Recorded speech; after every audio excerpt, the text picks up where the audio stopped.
Good morning. Good morning. It is your boy Genesis. I am back for another live stream. You know what time it is. It is currently 12:46 a.m. and today's date is the 14th of November 2024. Yes, y'all, we are back. How are you doing? Good morning. It is 47 minutes past midnight. And we are back, okay? We are back. Let's have a conversation. All right. It's a beautiful day. Shout out to Andrea. Andrea, thank you for tuning into the live stream. God bless you. All right. So there's been new updates since the 47th was elected, the president elect. And since he won the majority votes of the public, and since he won the electoral college vote, um, it's been amazing. It's been amazing. It's been what we thought it was going to be because he's been nominating the people that we want to be leaders in the government, like Tulsi Gabbard, Vivek, Elon Musk. Um, a lot of people say Tom Holman was a great pick, and to think about it, Tulsi was nominated yesterday to be director of national intelligence, and Tulsi has always been someone that I thought about to be a very smart, serious person. And I said to you guys here on the live show, I said, if Tulsi was running to be the president of the United States, she would get my vote. And now she's been nominated to be the secretary of uh, national intelligence. And this is amazing. She's being nominated for to be director of national intelligence. This is amazing, guys. This is absolutely amazing. Now, how is the media taking this? How is the media taking this? Of course, everybody's gonna have different opinion about it because it's not going to be something easy because she don't forget she converted from being a Democrat to then now being a Republican. She converted about I think last month, and she said she converted in a rally that Trump was having, and Trump was surprised. Trump was like, "Well, I didn't know this was going to happen." And for being a Democrat long time ago, for a long time, and now she's a Republican. Obviously, she's not gonna get easy pass. A lot of people are going to criticize her just for the fact that she used to be a Democrat and now she's a Republican. However, he's been getting a lot of love from people because she's authentic. She's not a pretender. You can tell from the way she speaks, you can tell from her demeanor. She's not being someone else, and she's not scared to say the things she believes. This is why a lot of people are resonating with Tulsi Gabbard. And I call her Wonder Woman. I call her Wonder Woman. A lot of people call her Wonder Woman too, okay? And of course, she is operating in on the team Justice League, of course. And it's just amazing to see Tulsi soar high in this administration of the 47th. Let's listen to what CNN has to say. All right, the title for today's stream is Nothing is Impossible. Nothing is impossible, guys. If anything, people like Donald J. Trump has shown us that nothing is impossible with everything he had to go through to become the 47th. People like Tulsi Gabbard has shown us that nothing is impossible if you work hard, if you believe, if you stay true to who you are, nothing is impossible to you. Okay. From being a Democrat to being a Republican to now being nominated to be the Director of National Intelligence. Nothing is absolutely impossible, guys. All right, let's get it. Let's listen to what CNN has to say concerning this decision Trump made. More now on the MAGA makeover coming to Washington, the Director of National Intelligence. That is a very important job. They prepare the president's daily brief, the readout of every clandestine and concerning development happening across the globe. They oversee the 18 spy agencies working to keep you safe. And Donald Trump wants to give the job to Tulsi Gabbard. If you're not familiar, Gabbard is a former Army reservist. She's also a Fox News talking head who, believe it or not, once ran for president, very recently, mind you, as a Democrat. And tonight, on Fox, Gabbard dismissed the concerns gripping the national security community about her getting this gig as the swamp perhaps fights back. Of course, there's going to be resistance to change from the swamp in Washington. I think that's kind of the point. The American people are saying, hey, stop looking at yourselves, stop focusing on your own power, your own position, your own bank accounts. How about we have leaders in Washington who are actually looking out for the American people? Ashley Allison is here with us at the table now. Also joining us in our fifth seat is Jamie Metzel. He is a senior fellow at the Atlantic Council and was previously on the National Security Council staff in the Clinton administration. Jamie, putting aside all the politics around Tulsi Gabbard, whatever happened to qualifications for a job that is actually a very technically important job? Obviously, qualifications are important. Obviously, this is a critically important job for the United States, for keeping us safe. This job, the Office of the Director of National Intelligence, was created after 9/11 because we realized we were not safe because we didn't have serious people doing a serious job of integrating all of the data and information that was coming in through our intelligence agencies. For sure, we've had an election. The election has an outcome. John Ratcliffe, who was the former Director of National Intelligence, did a great job, a very serious person. He's likely now moving to CIA. Tulsi Gabbard has never worked in intelligence. She has no real background for this job.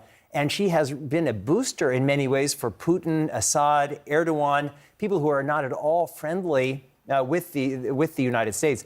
And if you are part of a foreign government, even an allied government, are you really going to want to share your most important intelligence with the United States government, recognizing that there are people who are at central nodes in our government who are so sympathetic to our adversaries? It's really concerning. And this is not, I guess the good news is this isn't the worst of the Trump nominations, but this is pretty bad. These are serious jobs, and they need serious people doing them. We have very, very many very serious people in the Republican Party. Those are the people we need. I don't understand how, well, let me take that back. I do understand if your number one concern is having someone who doubles down on what you already believe is wrong with the intelligence community. Tulsi Gabbard might be a perfect choice. But if you have been president, as Trump has, and you understand the seriousness of what comes through on that presidential daily brief, this is a confounding decision. It's a very confounding decision. Look, call me crazy, but I think the Director of National Intelligence should be a person who, A, trusts U.S. intelligence, and B, likes U.S. intelligence. What do we know about Tulsi Gabbard? We know that when Assad gassed civilians in 2017 and our intelligence agencies determined that, and Trump decided to strike those facilities, Gabbard doubted that. She doubted the findings of our own intelligence facilities. She also went to go visit Assad. Yeah, and she went to go visit Assad. And we know that she defends Julian Assange, who released classified information that imperiled the people we were working with in Afghanistan, and the Taliban went out there and were able to kill them one by one. And so, this is exactly the opposite of the person you would want leading national intelligence. Yeah, I remember the first day I started working at the White House, nowhere near this type of level of appointment. And it's not a place you want to learn on the job. You want to be qualified, especially at this level. But I guess, elections have consequences, and I am not feeling great about this nomination. But this is why so many of us sat at this very table for so long and screamed to pay attention with who Donald Trump is surrounding themselves with. And we were told that we were being hyperbolic, that we were being exaggerating. But now we have someone to Coleman's point, and Coleman and I rarely agree on policy issues, he is making my point that I made before November 5th. And this is what happens when we were not doing this for Democrats to win. We were doing this for America to win. And now I think America's national security could be at threat. I think the key to her success moving forward, whether it's in this position or any position in the future within the party, is her being able to coherently explain to Republicans, about her shift. I heard her speak recently since she made a huge shift to become a Republican and talk about a lot of these issues. And I thought she seemed very intelligent. She seemed very competent. And so I think it's about convincing people that she legitimately has a different worldview today than she did in 2017. Because I think there are Republicans out there that are still skeptical because of some of the things she said following the killing of Soleimani or other issues. Point here that again, put the politics to the side for just a moment. I don't really care what Tulsi Gabbard thinks about, public policy around even national security issues. The question is, can she look at the information coming from the intelligence community and assess what needs to get to the president? That is an analytical job that she seems to be willing to fall for what Julian Assange or Assange is saying and what Assad is saying and what Putin is saying. That seems on its face kind of problematic. You're absolutely right. I don't think the American public cares if there's an R by your name, a D by your name. They just want somebody who's going to do a job, particularly in a job like this. Because you're literally talking about American lives at stake with this particular job. And the reports that get done, not everything can make it to the president's desk. And you're absolutely right. Coming from the people. This is coming from the people that said Kamala Harris is 100% qualified. Nothing you guys say is really worth believing, people. These people right here. Because you can't really believe these guys. Now they have something to say about Tulsi Gabbard. Someone who actually served in the military. Someone who is a veteran. Man, sit down, bro. Everything goes through somebody, and we have to trust that person. Now, military service, okay. Member of Congress, okay. It's the things that were mentioned earlier that are extremely problematic. Those are judgment and actions that you can look back and say, this isn't necessarily the person that we would trust with this job. Now, I must say, though, Donald Trump's railing against affirmative action. Maybe this is his affirmative action. But I think that her worldview really does. Her worldview changes the lens in which she sees things. So I do think it's important what she believes because that will impact what goes to the president's desk. I just think that a swing from, we just went through this election and we were questioning the candidate who changed positions from 2019 to now, and that was disqualifying. But she wasn't able to explain herself, and I think that's what most people say. Go ahead, I'm saying the same thing you are, Ashley, in that she has to be able to explain this in a way in which people understand and believe. But the shift isn't from being a Democrat to being a Republican. Lots of people shift parties. That's right. The shift is being from a patriotic American to an American who's supporting Putin, Assad, Erdogan, and our adversaries. These are judgment jobs. There are going to be a small number of people who are going to be advising the president in critically important times. If she has shown such terrible judgment, if she sided with Putin days after the invasion of the Ukraine, if she's saying all of these kinds of crazy things, Senator Romney said that she was spreading treasonous lies. She has never supported Putin, though. She said she does not want meaningless wars. Tulsi says she doesn't want to send, kids to wars that they should not be in, just like the same thing Trump has been saying. So these people must cap on cap every single time you give them the opportunity to cap. About U.S. activities, U.S. alleged bioweapons factories in Ukraine. If these are the kind of people who are surrounding President Trump, we are really in trouble. And the question now is, will the Senate do its job? Because if President Trump is able to force through all of these nominations, some of whom are really great, impressive people. I mentioned John Ratcliffe. Marco Rubio is I think, a very solid choice. But if Gates, if Tulsi Gabbard, if some of these other people are just forced through, the message will be delivered that this is a Republican Party that is just kneeling before Zod. It's a Superman reference. And if that's the case, then really all bets are off. Well, look, all roads lead to Donald Trump. We were just talking about Matt Gaetz. We're talking about Tulsi Gabbard. You know, the common denominator between the two of them, the things that they believe, Donald Trump believes. The person who's the most skeptical of the IC, that is Donald Trump. So in a way, it makes a lot of sense that he would go here for these picks. Jamie Metzl, thank you very much for joining us. So God forbid that we have people who do not want to go to war. God forbid that we want people who are diplomats, who want to have conversations with the leaders of the world, who want to say, you know what? Stop the BS, okay? Let's negotiate. Let's have a conversation and let's keep the kids safe in their mother's house. God forbid, okay? That's not what they want. They have ego problems. These people have ego problems. They want to be able to do what they like every single time. And those things they want to be able to do isn't for the benefit of the people, really. And this is why Trump won the election. This is why Trump won the Electoral College vote. This is why he won the popular votes.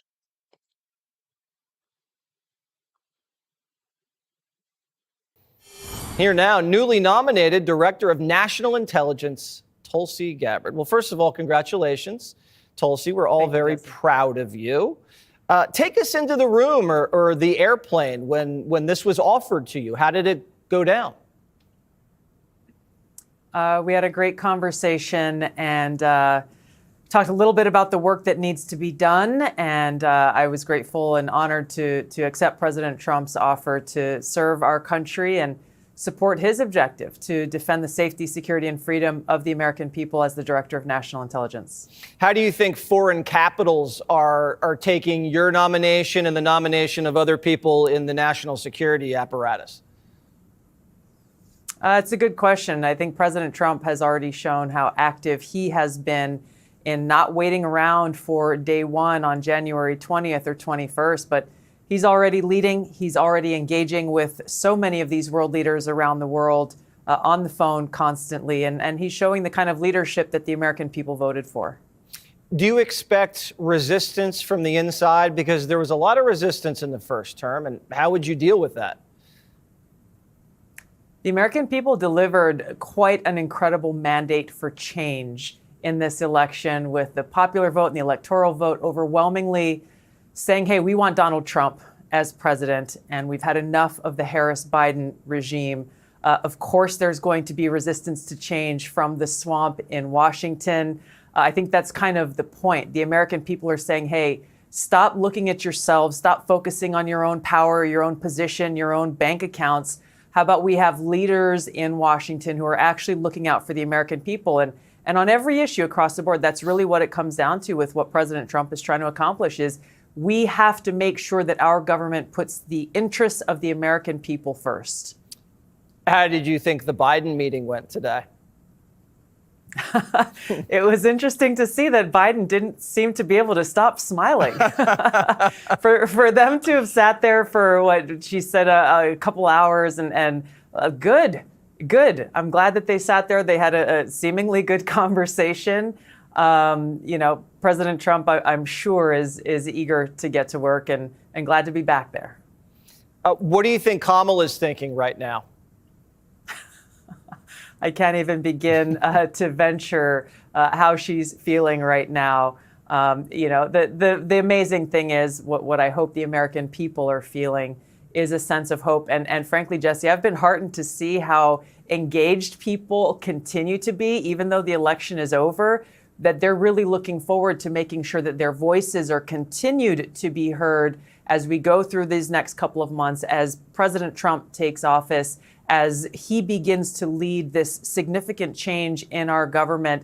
To me, this is what an active and thriving democratic republic looks like. It's not just centered around an election every 2 years or every 4 years. It's going to continue to require an active populace in this country in order to bring about this kind of change that makes sure we have truly a government of, by, and for the people. And you're going to be very active working alongside this team. You got Waltz, you got Radcliffe, you got Pete Hegseth, Marco Rubio. How excited are you, and what are the plans?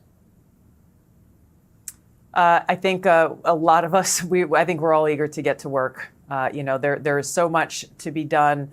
Meetings have already begun. President Trump is leading the charge in making sure that on day zero, once he takes that oath again on January 20th, that we're all chomping at the bit to get after it. That's great. I mean, that's why people are so excited. You can feel it. You can smell it in the air almost. It's almost distracting because people can't wait to get started and see what you guys are going to be up to. How are your Democrat colleagues taking it, or former Democrat friends? You know, you left the Democratic Party, you became a Republican. Now you are in a Republican administration. What's been the reaction from those people?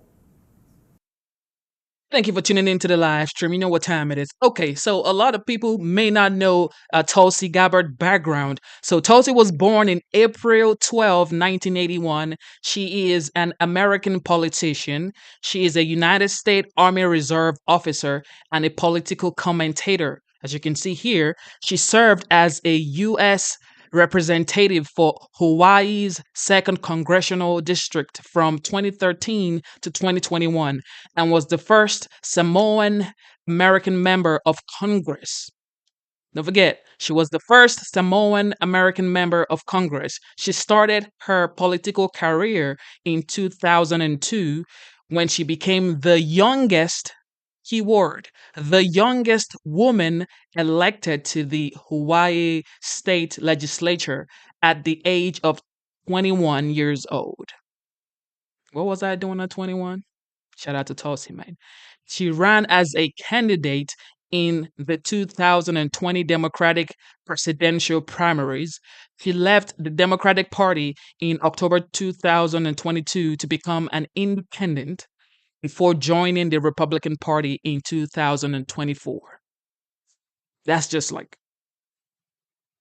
a little synopsis of the legendary Tulsi Gabbard. She has more. This is the person they're saying is not qualified to be the Director of National Intelligence.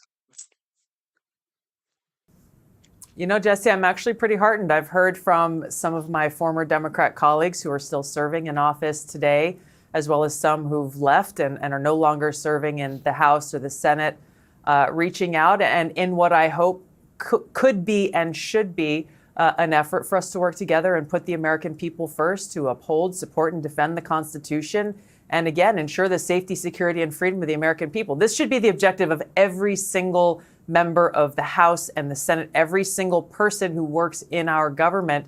And so I was glad to hear from some of my former colleagues who I haven't heard from in a little while. That's really nice. I mean, you'd expect that in a republic. You know, everybody wants to be safe. Yes. Everybody wants to be secure. It should be bipartisan. Do you expect to get the support from leading Democrats when you push an America First agenda through?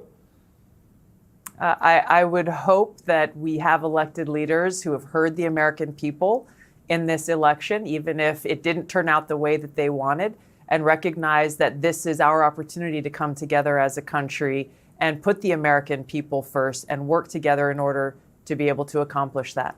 Nothing controversial about putting the American people first. One thing I gotta say is Tulsi she just brings joy to your heart. Just looking at her, she's of course a beautiful woman, and you can tell she's a competent person. Okay, you can tell she's articulate. She wants to get the job done. She's not a walkover. Okay, she is not a walkover at all. All right, so we're gonna throw it back to the great and powerful Tulsi Gabbard and see a little bit of history on Tulsi Gabbard from Trump's rallies to some of her own speech. It's going to be a little bit of maybe a chunk of time, but we're going to see a little bit of Tulsi Gabbard, and we're going to talk about her because she's the topic for tonight, okay? Because she's just legendary. But then my phone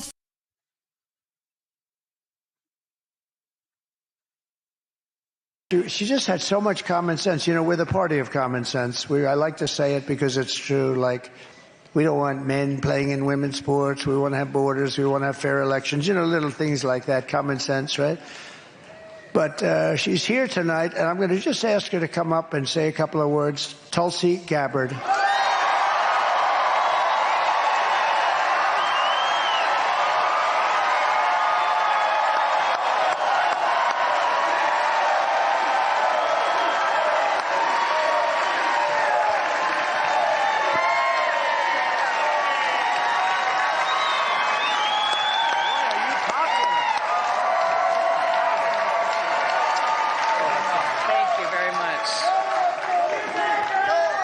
Aloha. You know, I was a Democrat for over 20 years. Today's Democrat, thank you.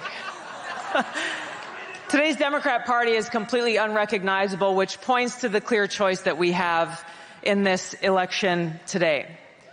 When you look at the party of Kamala Harris, for example, she is anti-freedom, she is pro-censorship, she is pro-open borders, and she is pro-war. Without even pretending to care about peace, as President Trump talked about, she has shamelessly embraced the endorsement and support of warmongers like Dick Cheney and Liz Cheney and others who care more about power and feeding the military-industrial complex than they care about you, the American people, and peace. President Trump has pledged to end wars, not start them.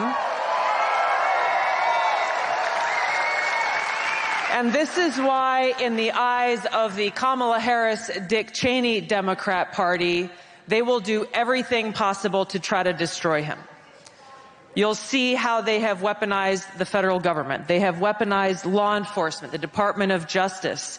They have done everything possible to try to silence him, to try to remove him from the ballot, so we the people don't even have the choice to who we want to vote for. Why have they done this?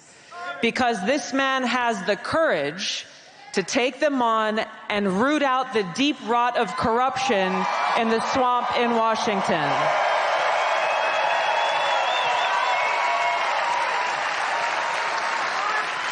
Now, voters have made their voices heard loud and clear, not once, not twice, but 3 times in the last 3 presidential elections, nominating this man to be the Republican nominee for president because of his commitment to these fundamental American principles of freedom and peace and prosperity.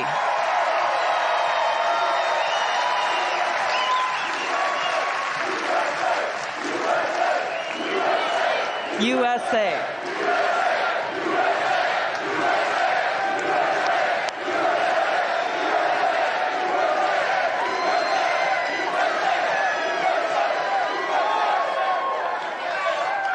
Now, to those of you here or those watching at home who are independent-minded people like myself, who love our country and are committed to the Constitution and to freedom, the Democrat Party has no home for people like us. But we do have a home in the Republican Party where we are welcomed with open arms by President Trump and so many of you who love our country.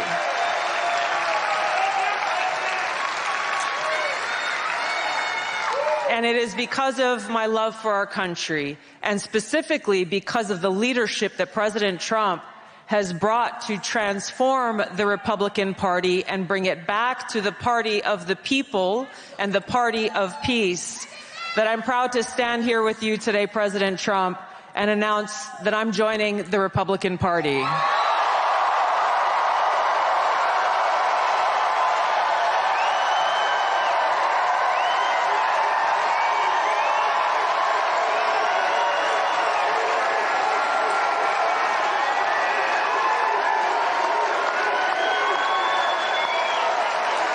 I'm joining the party of the people, the party of equality, the party that was founded to fight against and end slavery in this country. It is the party of common sense, and the party that is led by a president who has the courage and strength to fight for peace.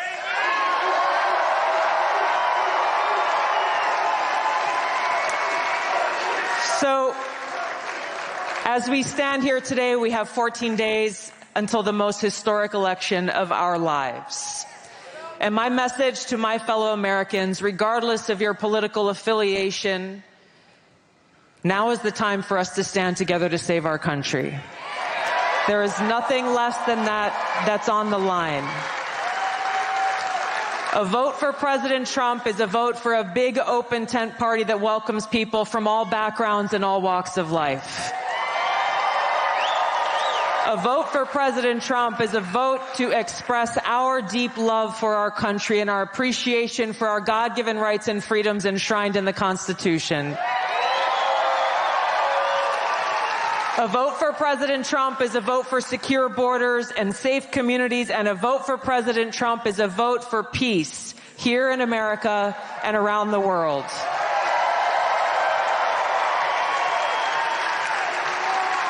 I'm looking forward to casting my vote for President Trump because you are our best and only hope in this election to lead our country toward a future where every one of us can live in a truly free, peaceful, and prosperous nation.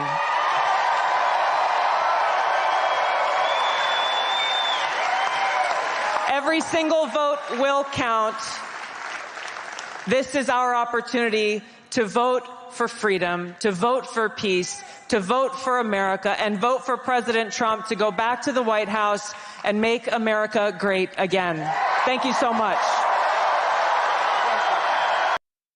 How can you oppose a woman like this who tells you we are advocating for peace around the world? Tell me how. This is why she was nominated to be the Director of National Intelligence for things like this.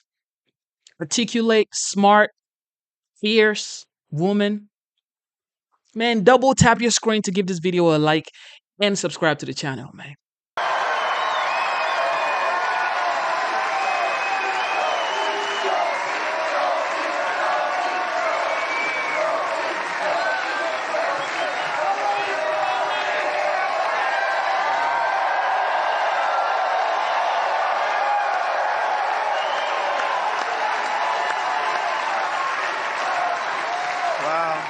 I didn't know that. I didn't know that. Thank you very much. Tulsi, that's great. But what's even more dangerous than this threat of being canceled is the federal government wielding its power and might to punish those who dare to question or disagree with them and their policies. I'll give you one example. If you go on DHS.gov, you'll find Biden's Department of Homeland Security summarizes the 3 factors that led them to declare that we are in a heightened state of a domestic terrorism threat. The first of those 3 factors is, quote, the proliferation of false or misleading narratives which sow discord or undermine public trust in U.S. government institutions. I want to read that again because it's important. The proliferation of false or misleading narratives which sow discord or undermine public trust in U.S. government institutions. Number 1 factor. If you replace the word U.S. government with the word church, we can see how those in power see themselves as the high priests in a secular theocracy.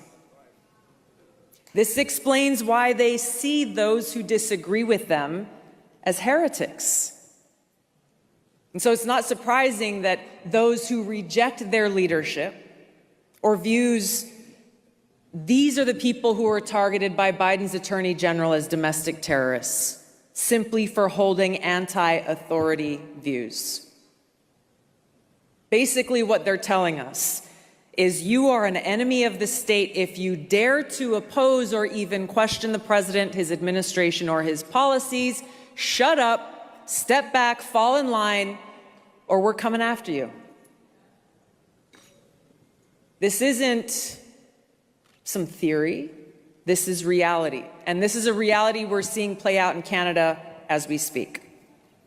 You have the autocratic leader in Canada who's resorted to genuinely authoritarian and tyrannical means to suppress a peaceful mass protest against the power elite there.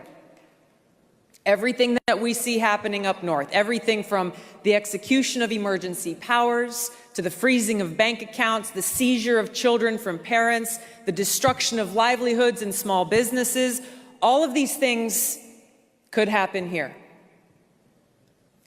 So the question I ask myself in confronting all this is, what are they so afraid of?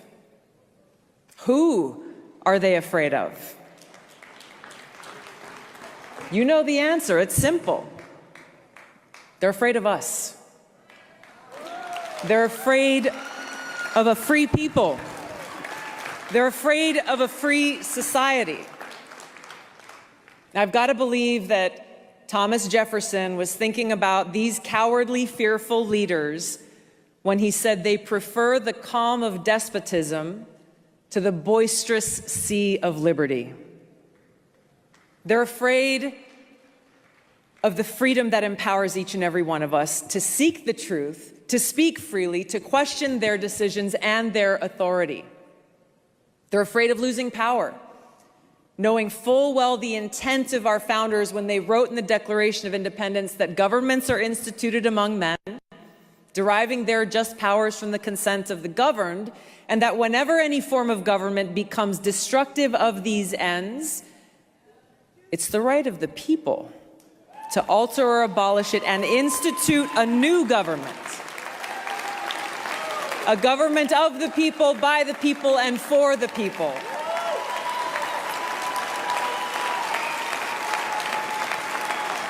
This is what scares them. And this is what empowers us.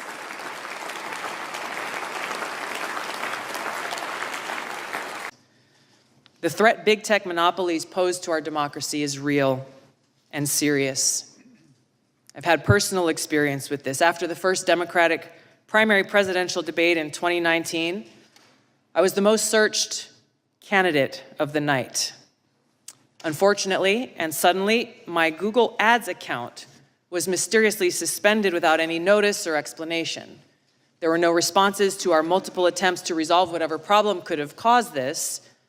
But after some time passed, magically, my account was reinstated, again, with no explanation or apology. Thank you for tuning into the live stream. You know what time it is. It is your boy, Genesis. If you're just tuning into the live show, we are throwing it back to some super cut from Tulsi. And of course, she was just nominated to be the Director of National Intelligence by the 47th President-elect Donald J. Trump. So I believe she is the best for the job. She's competent, articulate, smart, and brave, okay? And she's a veteran. So some people are doubting that. So we're going to throw it back for you guys to see who this person is, because a lot of people may not know so much about Tulsi Gabbard. And if you were here earlier, I read you a little bit of background on her. And now we're just throwing it back to see who this person is, okay? Double tap your screen to give this video a like and subscribe to the channel. Let's get it.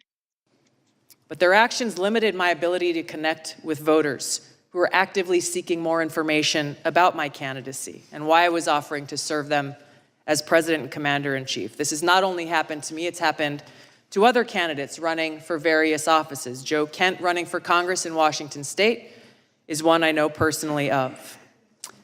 This happens all the time, with these big tech monopolies interfering in our democracy by manipulating search results based on whatever it is that they want the American people to know about a particular candidate or issue that should be concerning to any one of us and all of us. Now, recently, we've learned that with the release of the Twitter files detailed by Matt Taibbi and others, high-level former FBI and CIA and other government officials were behind Hamilton 68 and their list of 644 social media accounts supposedly linked to, quote, Russian influence activities online. Now, Hamilton 68's work was widely cited as fact by institutions like Harvard and Stanford, by mainstream news organizations across the board, by members of the House of Representatives and Senate from both political parties, including the head of the Intelligence Committee. The problem is, it was false. Twitter themselves determined that the vast majority of counts that Hamilton 68 targeted on this list of 644 were, quote, neither strongly Russian nor strongly bots, end of quote. They were mostly anti-establishment American voices from across the political spectrum. I was one of them. Former Secretary of State Hillary Clinton accused me, a sitting member of Congress, a soldier, and a candidate running for president, of being, quote, groomed by the Russians. Her baseless smear worked as intended. It was something that was repeated over and over, headline after headline, article after article, pushed online in every way. This had the harmful impact that was intended. I could give you many examples of interactions that I've had with people throughout that campaign and still today.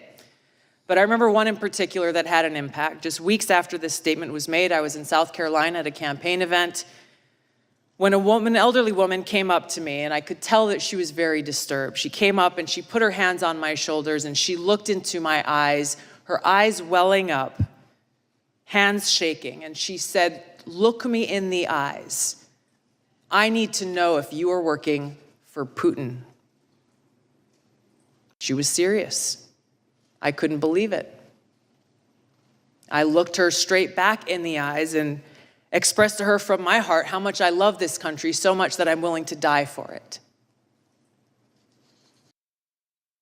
More recently, U.S. Senator Mitt Romney accused me of treason, a crime that is punishable by death under our laws. I challenged him to back this serious allegation up with evidence. What was this based on? There was no response, no explanation, no evidence, and certainly no apology. Now, these accusations are often shrugged off as, well, hey, it's politics. People say things about each other all the time. That may be easy for some of you to say, but for somebody who wears the uniform, this is serious. And it's serious not only to me, but to my fellow service members and veterans, every one of us making a decision at some point in our lives to raise our right hand, prepared and volunteering to lay our life down for this country. What does that mean in reality? Hey, everybody who's outside, thank you so much for joining us here tonight. What a beautiful day, huh? To just see this lady thrive, bro. This is just an amazing feeling to see a woman who has been the same for a long time. She's been a person who has been talking great about the United States. She's never said anything bad. She's never said anything bad about the people, about the country. She's been a believer in democracy for a long time. And she got the last to laugh, guys. She is laughing last. Like, you know when they say, I got the last laugh. She got the last laugh. Because this is a woman that people wrote off. She was the one that they said, well, yeah, you ain't going to be nothing now because you left the Democratic Party. And then she joined the Republican Party. And now she's being nominated to be the Director of National Intelligence. And now Kamala is about to, leave her government role, which is the Vice President. And this lady is just coming in as the Director of National Intelligence. She got the last laugh, and she's literally going to be a bigger star now. And this may be a step to being the first female president or the first woman president of the United States, Tulsi Gabbard. How many veterans we got here tonight? All right. So, I know JD served in the Marine Corps. I'm a lieutenant colonel in the Army Reserve. So I just got to say what has to be said. The Army-Navy game's coming up. I got to say, go Army, beat Navy. All right. We'll get that one out of the way before he comes out. I know we're all here for the same reason, and I just want to thank you all so much, both for those of you who have served, but those of you who are gathered here with us tonight because we all love our country.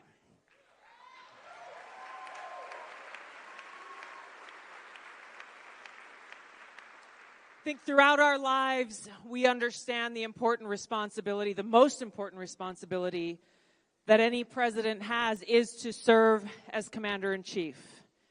And so those of us who take that oath to support and defend the Constitution of the United States against all enemies, foreign and domestic, those of us who have been deployed to different war zones in different parts of the world as a result of the decisions made by politicians in Washington and the president and commander-in-chief, we really understand what's at stake. But even if you have not worn the uniform, it does not take a rocket scientist or a politician to recognize the threats that we face right now. Because of the Harris-Biden administration, we are embroiled in multiple wars in 3 different regions in the world. We're on the brink of World War III in multiple regions of the world. And according to the Bulletin of Atomic Scientists, we are closer to the brink of nuclear war today than we ever have been as a country, where because of the Harris-Biden administration's policies, we are all under threat. That is the reality that we face here. And so I'm grateful to be here today with Senator J.D. Vance, who personally understands why this is so important and why the choice that we are making as we go out and cast our votes. I just filled out my ballot this morning. For the next 5 days leading up to Election Day, who we choose matters.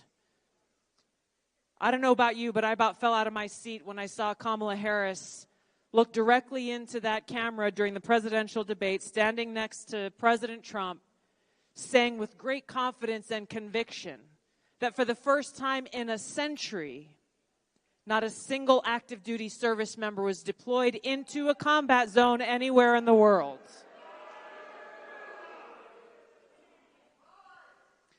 So she is either telling us a bold-faced lie because according to her, she's in the Situation Room with Joe Biden. She is the last person in the room before he makes any major decision on domestic or foreign policy. Oh my God is right. Or she just has no clue that there are tens of thousands of our brothers and sisters in uniform, some of who I know personally, who as we gather here tonight in Bedford are deployed into harm's way, putting their lives on the line because of the decisions and failures of this administration. This is personal. This is personal for those of us who've served and those of us who love our country and who cherish peace and freedom. We cannot allow someone who is either lying to us or who has no idea and so little care for those who are laying their lives down for our country to get anywhere near the Oval Office.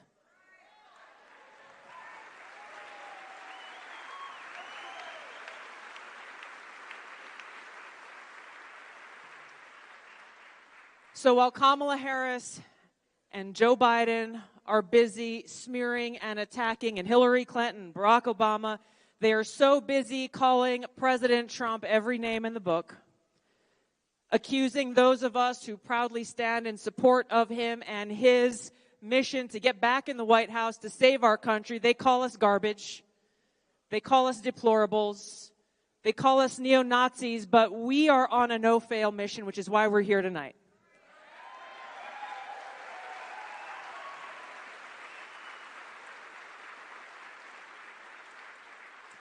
They're resorting to the worst kinds of smears and attacks because they have nothing else to resort to.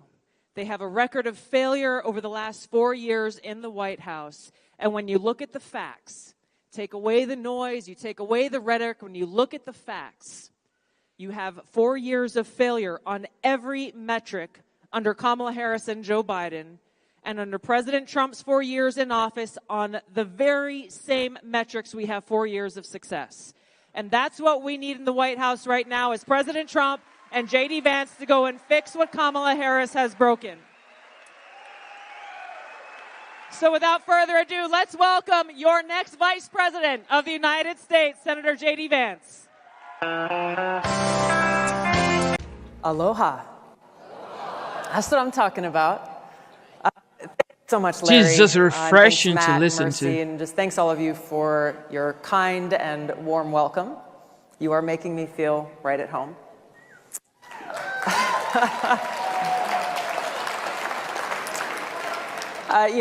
Before I get started, I just wanted to ask if we could just for a moment and talk about Ukraine and what is going on there. I had never been to Eastern Europe until I actually went on my R&R leave for my first deployment in Iraq. Instead of going back to Hawaii, I chose to go to Eastern Europe. I went to Poland, visited Auschwitz, visited the ghettos in Warsaw, and then I went to Ukraine. And I made some wonderful friends there. People who I became closer to as the years went on, and like so many people who are stuck in Ukraine right now. Many of them are stuck in Kyiv, others are trying to make their way to the border with Poland, afraid, worried for their loved ones, their husbands unable to leave. And it's heartbreaking. It's heartbreaking to see this tragedy play out. So I just wanted to ask if we could just pause for a moment of silence and send our prayers for their safety and for their well-being.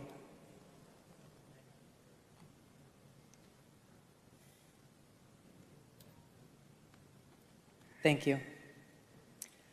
I gotta say, when Matt and I first spoke on the phone about my coming here, we both had a similar reaction to each other, saying, yeah, there's gonna probably be some strong thoughts that people were gonna share with both of us when they find out that I'm coming here. And we both kind of, I imagined you were nodding, Matt, I was nodding, but we're like, you know what, bring it on. And they brought it on. So it wouldn't surprise you to know that on social media and Twitter, the blue check marks started lighting up, and I kind of started to see coming from the so-called progressives, the usual things coming out saying, Tulsi Gabbard is going to CPAC. She's a traitor. Hillary was right. Get her out of here. And then I started to see the things coming up from so-called conservatives, mostly directed at Matt, saying, how dare you? Don't you know she's a Democrat? Cancel her, disinvite her, lock the doors, don't let her in. While these things can be easy to laugh about sometimes, unfortunately, this kind of reaction, this kind of tribalism is not limited to social media.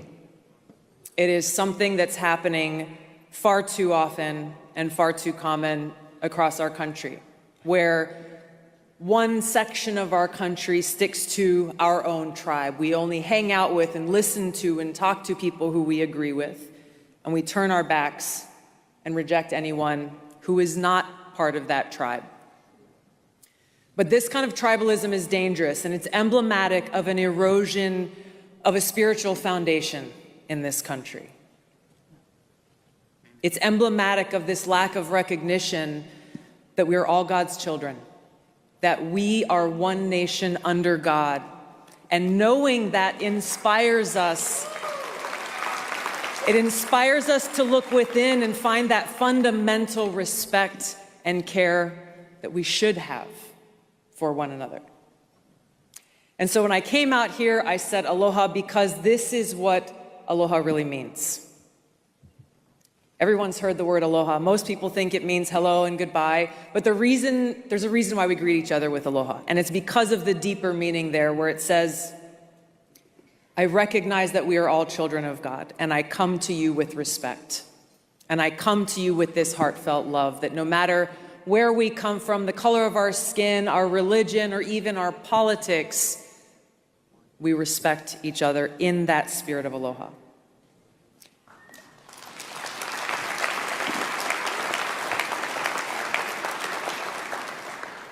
This spirit of aloha is actually what is at the heart of our Declaration of Independence.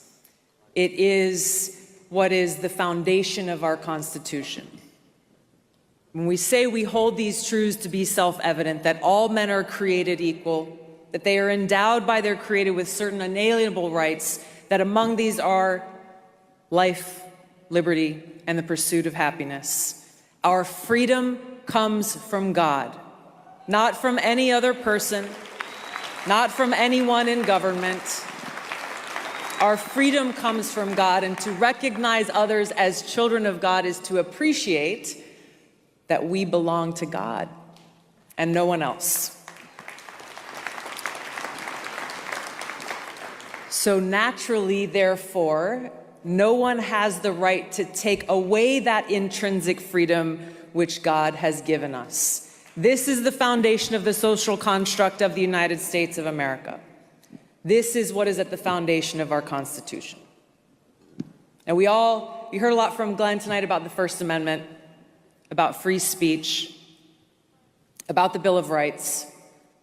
And our First Amendment, as you well know, says Congress shall make no law respecting an establishment of religion or prohibiting the free exercise thereof or abridging the freedom of speech or of the press or the right of the people peaceably to assemble and to petition the government for redress of grievances. This foundation of freedom is what makes us who we are as Americans. This foundation of freedom, for me, is deeply ingrained in who I am, both as a soldier and as an American. That oath that I took to support and defend the Constitution of the United States of America against all enemies, foreign and domestic, is one that is seared into my heart.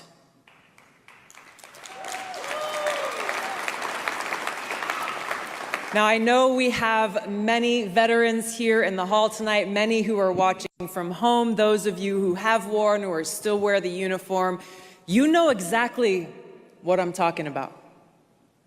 You know how serious we take this oath.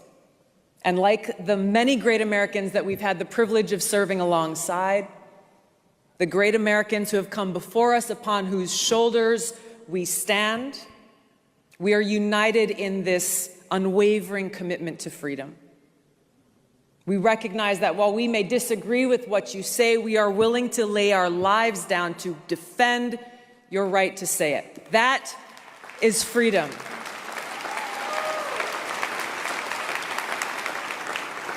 And that's the core of who we are as a nation. It is what makes our country that shining city on the hill. So as long as we're committed to this foundation of freedom that's enshrined in our Constitution, our Bill of Rights, we can recognize our differences and work together based on that common ground. Coming from that common foundation of freedom, we can overcome the great obstacles and challenges that we face. But if we are not committed to this freedom that is so clearly spelled out in the Bill of Rights, we are doomed to fail as a country. Unfortunately, we have too many Americans, including leaders in positions of great power in our country, who are not at all committed to upholding the Constitution. We have many Americans who don't even know what the Bill of Rights are. They think free speech is something that should only be left to those who agree with them, saying, hey, if you know what, if your speech offends me or if it offends anyone, then you should not be allowed to say it. This is where we are as a country. We have too many people in positions of power whose foremost responsibility is to protect our freedoms and uphold our God-given rights, and yet they are the ones who are actually trying to take these rights away from us. This is the biggest threat to our country. It is not coming from some foreign country. It is coming from power elite here at home and their co-conspirators in the mainstream media and the security state who are working to undermine our freedoms from within.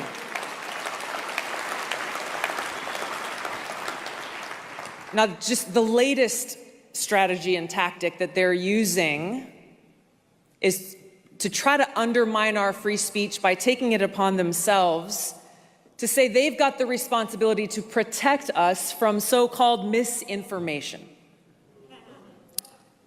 So basically, they're saying that they're going to protect us from that which they claim is not true.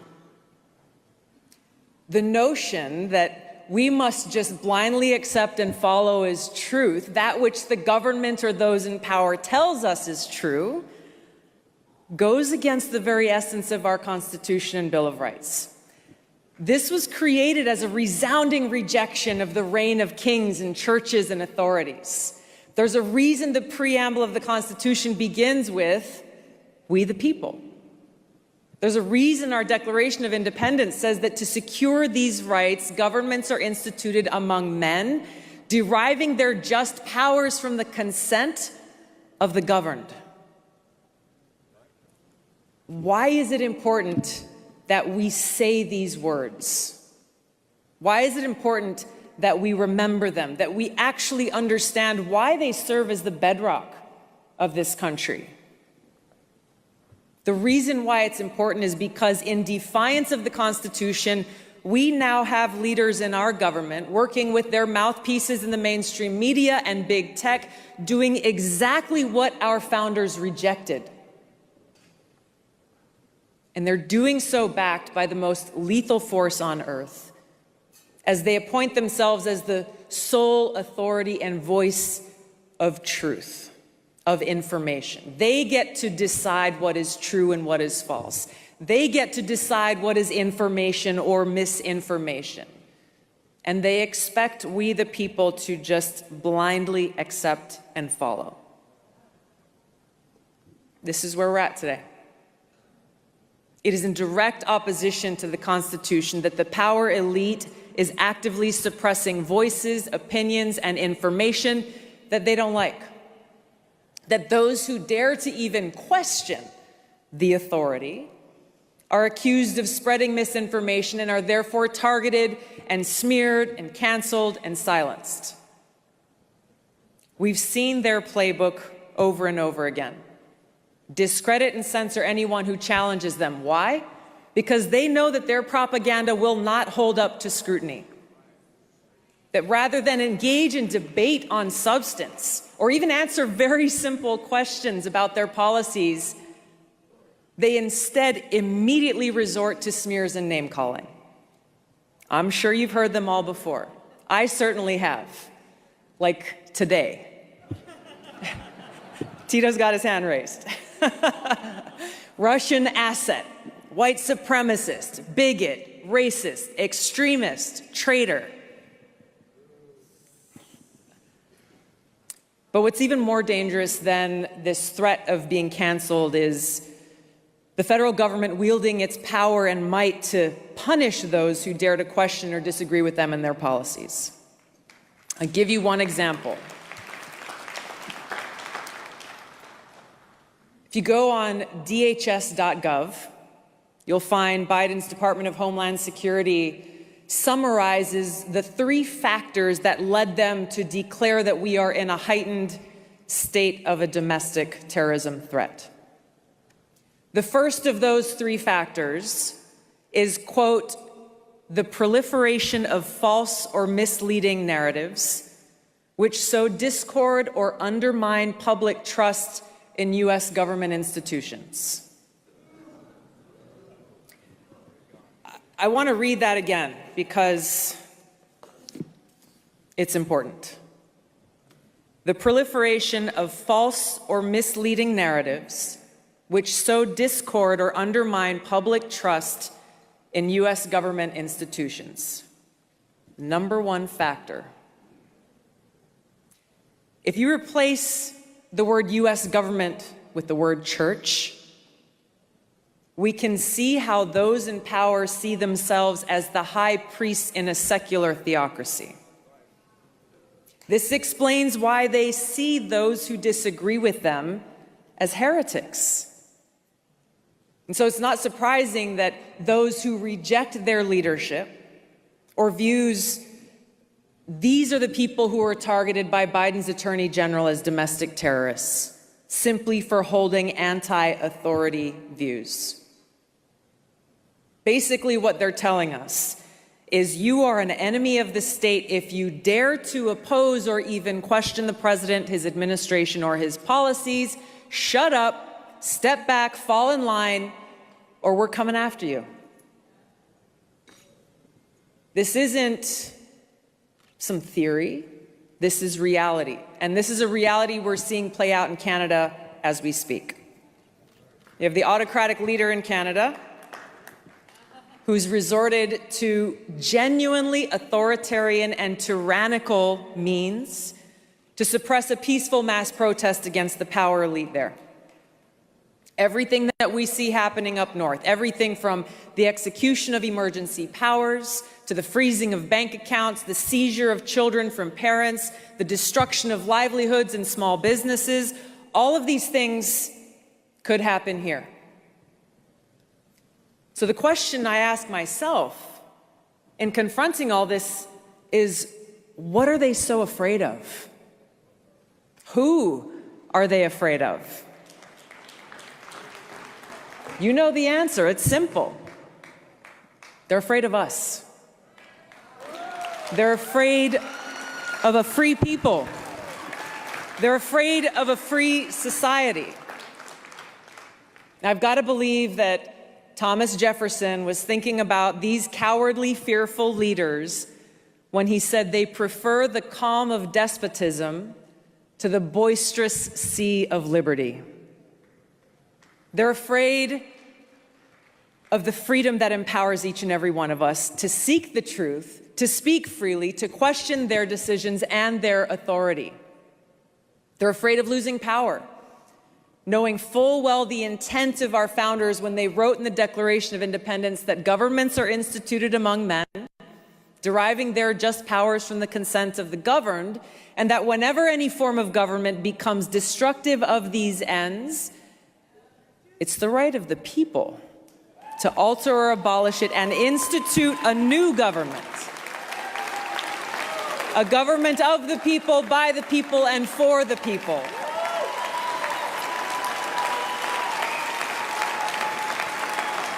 This is what scares them. And this is what empowers us.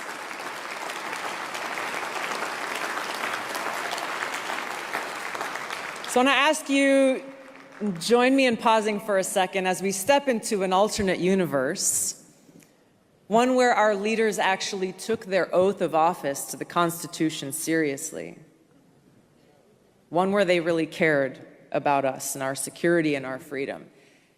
If we were living in this world, they would shut down secret FISA courts and stop three-letter A. This right here is just totally presidential. Listen to the way she talks. This is presidential, guys. If she ever ran to be the president of the United States, she definitely has my vote. This is what I wanted to hear from Kamala Harris. I am sorry, okay? This is the only thing I wanted to hear from Kamala Harris, but I never heard anything even close to this from Kamala Harris. Just listen to how inspirational she sounds. She's legendary, guys. Agencies like the NSA, FBI, and CIA from illegally spying on Americans. They would denounce the Attorney General of the United States for his disgraceful attacks on American parents like those from Loudoun County and across the country who are concerned for their children's education. I got to say a quick hello to the parents here. I've had the privilege of spending some time with the amazing parents from across the country and parents defending education, many of whom have never been involved in politics before. But now they are in the trenches, standing up and fighting for their kids, fighting against boards of education and politicians who believe that parents don't have the right to raise their own children. In this different world, our leaders would haul James Clapper before a judge to answer for his lies to Congress about how the government's collecting information from all of our phone records.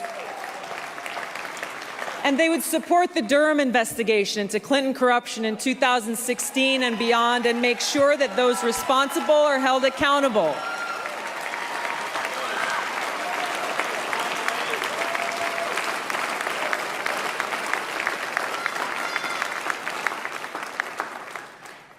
But this isn't the world we live in. They're not going to do this. Instead, they're doubling down and they're cracking down. This power elite operation to crush freedom of speech is the enemy attack from within, and it threatens the very core of our democratic republic.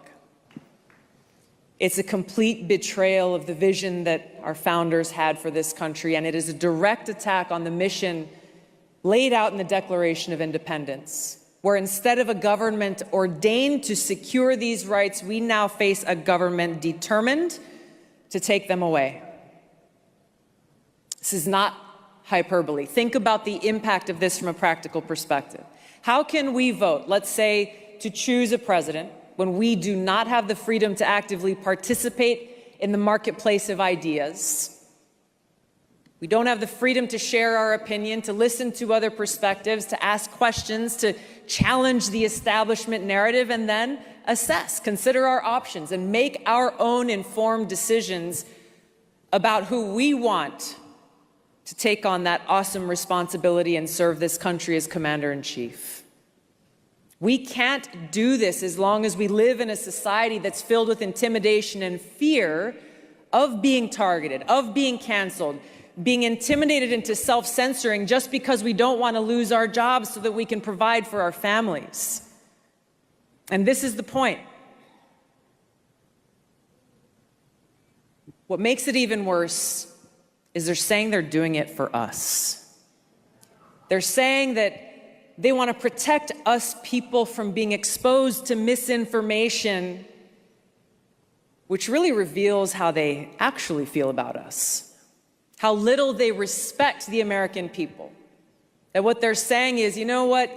You're too stupid to think for yourself, to discern for yourself, to make your own decisions, so big government knows better for you than you do for yourself. This is authoritarianism. Yeah, I agree. This is authoritarianism. It is not freedom. It is not a democratic republic. And by rejecting our Bill of Rights, they have rejected our Constitution and therefore are the greatest threat to our republic.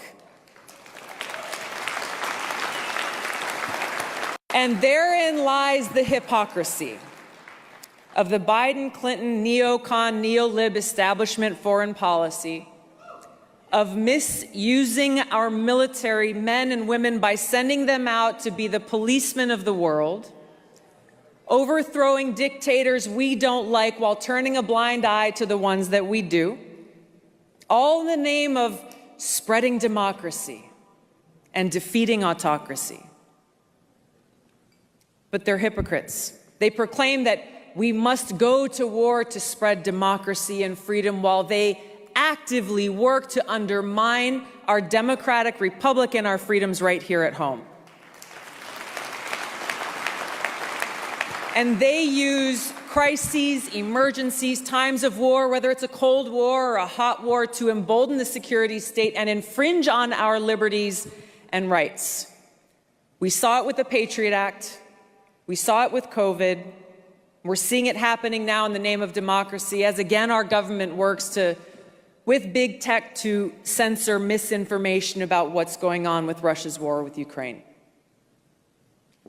Once our rights are taken away, the government does not willingly give them back. So what do? Each of us in our own way and together must take a stand to protect our freedoms and rights, make our voices heard, hold our leaders accountable. Force our leaders in Washington to take their oaths to uphold the Constitution to heart and take action. Pass legislation that restores and protects our freedoms and liberties. I tell you, I served in Congress for 8 years. Right now, there are too many Democrats and Republicans, some who you might have heard from this week, who talk a good game about civil liberties, but when it comes time to cast that vote on things like getting rid of secret FISA courts and protecting our Fourth Amendment rights to privacy, they vote on the side of the power elite and against liberty.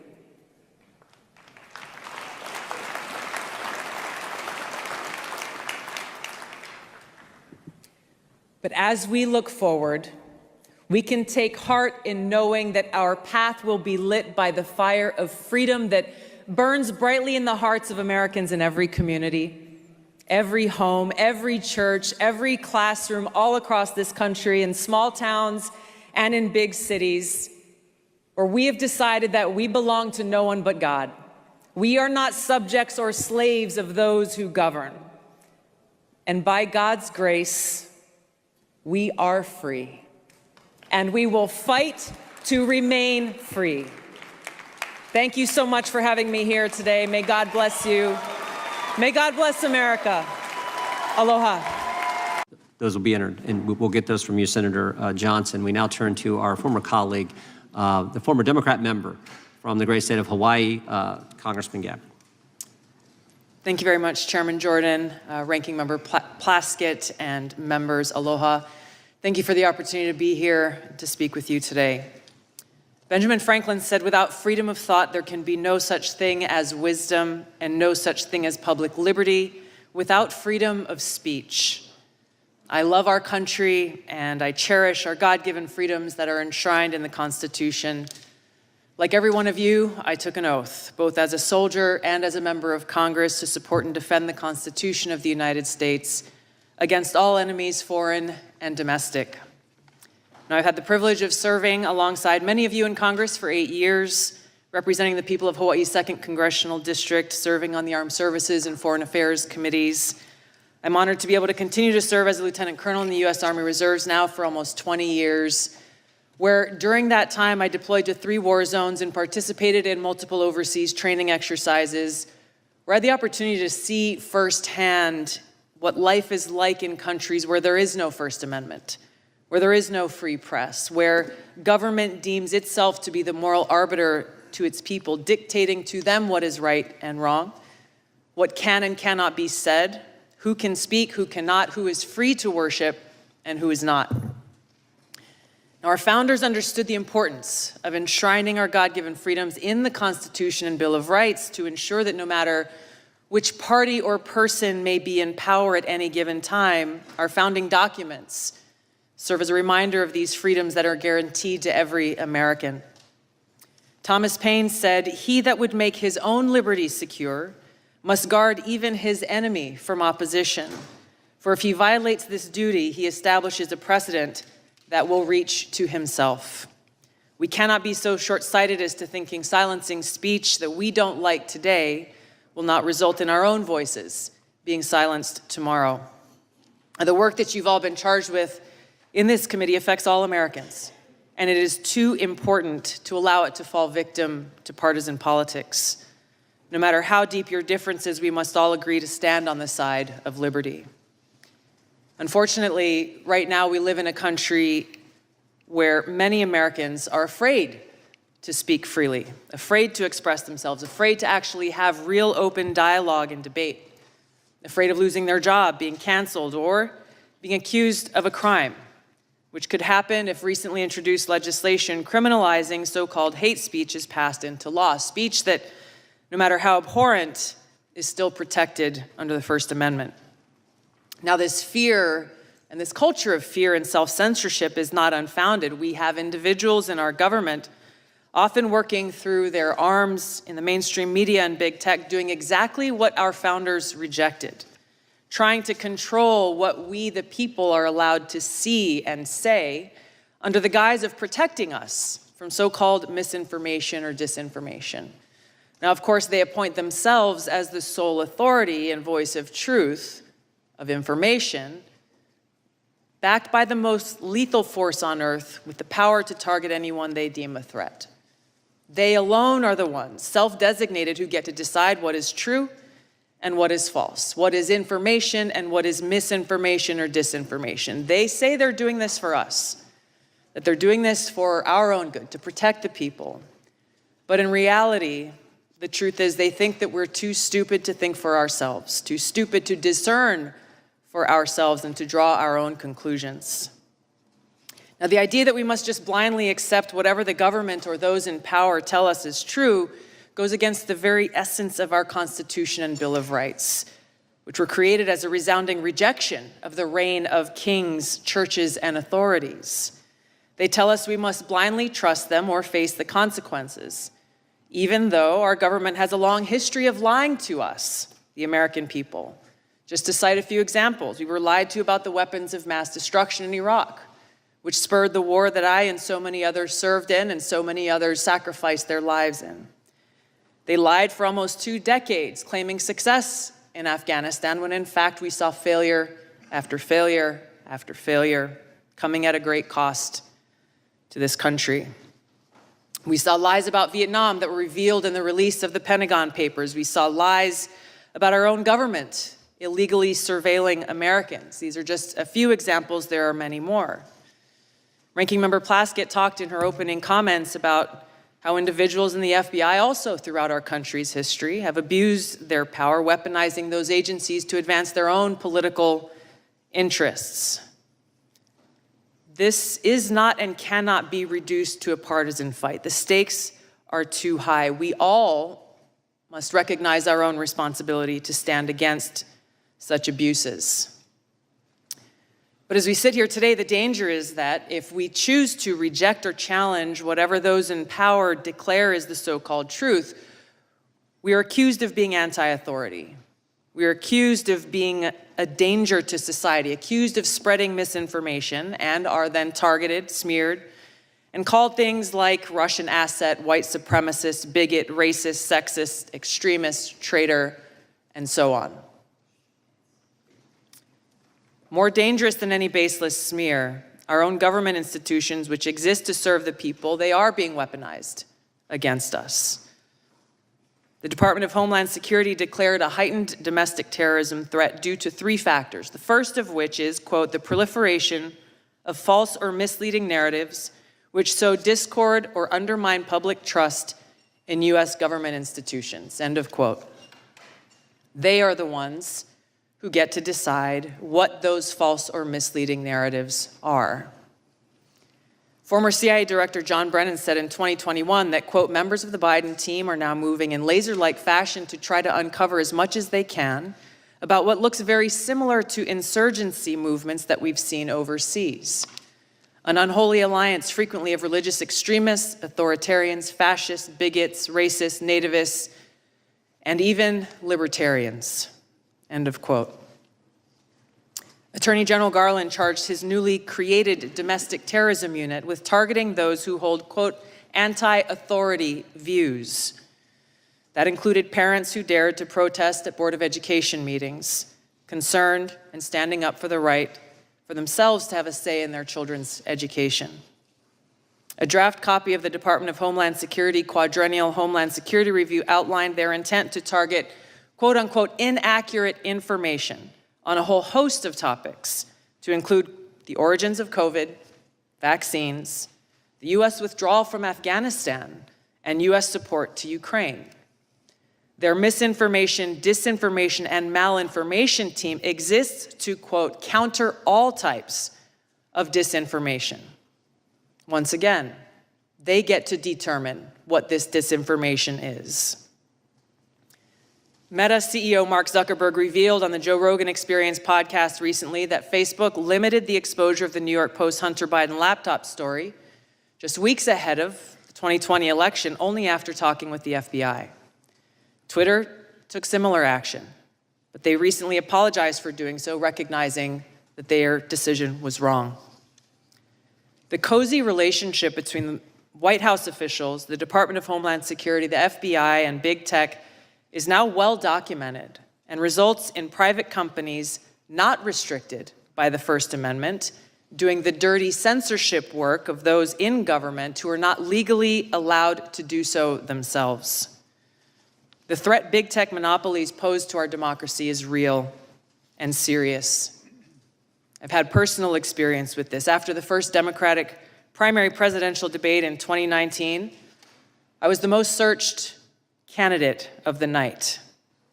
Unfortunately, and suddenly, my Google Ads account was mysteriously suspended without any notice or explanation. There were no responses to our multiple attempts to resolve whatever problem could have caused this. But after some time passed, magically, my account was reinstated, again with no explanation or apology. But their actions limited my ability to connect with voters who were actively seeking more information about my candidacy and why I was offering to serve them as President and Commander-in-Chief. This has not only happened to me, it's happened to other candidates running for various offices. Joe Kent, running for Congress in Washington State, is one I know personally of. This happens all the time, with these big tech monopolies interfering in our democracy by manipulating search results based on whatever it is that they want the American people to know about a particular candidate or issue that should be concerning to any one of us and all of us. Now, recently, we've learned that with the release of the Twitter files detailed by Matt Taibbi and others, high-level former FBI and CIA and other government officials were behind Hamilton 68 and their list of 644 social media accounts supposedly linked to, quote, Russian influence activities online.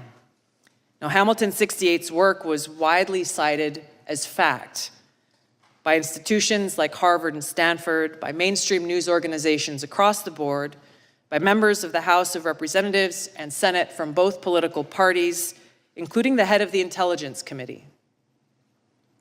The problem is, it was false. Twitter themselves determined that the vast majority of accounts that Hamilton 68 targeted on this list of 644 were, quote, neither strongly Russian nor strongly bots, end of quote. They were mostly anti-establishment American voices from across the political spectrum. I was one of them. Former Secretary of State Hillary Clinton accused me, a sitting member of Congress, a soldier, and a candidate running for president, of being, quote, groomed by the Russians. Her baseless smear worked as intended. It was something that was repeated over and over, headline after headline, article after article, pushed online in every way. This had the harmful impact that was intended. I could give you many examples of interactions that I've had with people throughout that campaign and still today. But I remember one in particular that had an impact. Just weeks after this statement was made, I was in South Carolina at a campaign event when an elderly woman came up to me, and I could tell that she was very disturbed. She came up and she put her hands on my shoulders and she looked into my eyes, her eyes welling up, hands shaking, and she said, "Look me in the eyes. I need to know if you are working for Putin." She was serious. I couldn't believe it. I looked her straight back in the eyes and expressed to her from my heart how much I love this country, so much that I'm willing to die for it. More recently, U.S. Senator Mitt Romney accused me of treason, a crime that is punishable by death under our laws. I challenged him to back this serious allegation up with evidence. What was this based on? There was no response, no explanation, no evidence, and certainly no apology. Now, these accusations are often shrugged off as, well, hey, it's politics. People say things about each other all the time. That may be easy for some of you to say, but for somebody who wears the uniform, this is serious. And it's serious not only to me, but to my fellow service members and veterans, every one of us making a decision at some point in our lives to raise our right hand, prepared and volunteering to lay our life down for this country. What does that mean in reality? It means that before every deployment, in our own hearts, we have to make peace with the possibility that we may not come home. It means writing letters to our loved ones, trying to find the words to express our love and gratitude, knowing that that may be our final goodbye. It means for those of us who do come home, doing our best every single day to honor the great sacrifices of our brothers and sisters who paid that ultimate price. This is much bigger than me or any one individual. When those who dare to challenge the establishment are targeted by this powerful conglomerate of government, corporate media, and big tech, weaponizing all that they have against the people for their own selfish gain, it has a dangerous chilling effect on free speech, and it sends a very powerful message. If you dare to challenge us, we will come after you. The more we allow this to happen, we start looking less and less like a democratic republic and more like a banana republic. Instead of a government ordained to secure these rights, we are now increasingly facing a government determined to take those rights away. George Washington warned, "For if men are to be precluded from offering their sentiments on a matter which may involve the most serious and alarming consequences that can invite the consideration of mankind, reason is of no use to us. The freedom of speech may be taken away, and dumb and silent we may be led like sheep to slaughter." We have to stop this insanity and protect these sacred freedoms. Vanquish the fear and self-censorship that is now pervasive. Every one of us taking action to breathe new life into the open marketplace of ideas that is at the heart of a thriving democracy, encouraging vigorous and substantive debate, encouraging people to think for themselves so we can draw our own conclusions, where we can disagree without devolving into hate, where we can respect each other as fellow Americans and treat each other with aloha. The work you have before you is critical for all of these reasons. The stakes are high. The consequences, for better or worse, will be long-lasting. And for the sake of the American people, our freedom, and the future of this country we love, I pray we can set aside our partisan differences and commit to standing together to defend the constitutional right of every American to live free. Thank you, Mr. Chairman. Thank you, Congresswoman Gabbard. We appreciate those fine remarks. Congressman Raskin, we thank you for being here. Senator Johnson, we thank you as well for your... Aloha, New York! You look beautiful tonight. Thank you so much for coming out. Thank you for tuning in to the live show. You know what time it is. It is your boy Genesis. Double tap your screen twice to give this video a like. Double tap your screen twice to give this video a like and subscribe to the channel, ladies and gentlemen. Okay, for some of you just tuning in right now, we are watching top moment of Tulsi Gabbard. And if you're asking why, it's because she has been nominated to be the Director of National Intelligence by the 47th President-elect Donald J. Trump, and is most likely she's going to be the Director of National Intelligence. So for people that don't know who Tulsi is, for people who haven't heard about Tulsi, this is why we're throwing it back so you can hear who she is. You can hear from her own mouth and see what she truly believes in. Okay, thank you for tuning in one more time. Let's get it. I love you back. Aloha.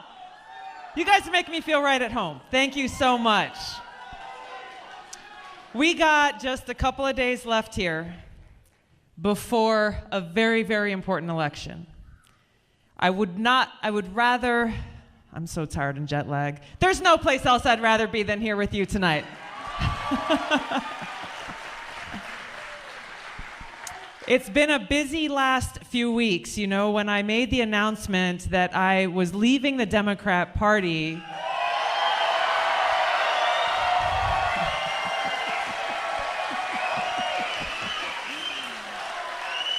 I gotta be honest with you. I talked to my husband, I was like, I don't know if anybody's gonna care.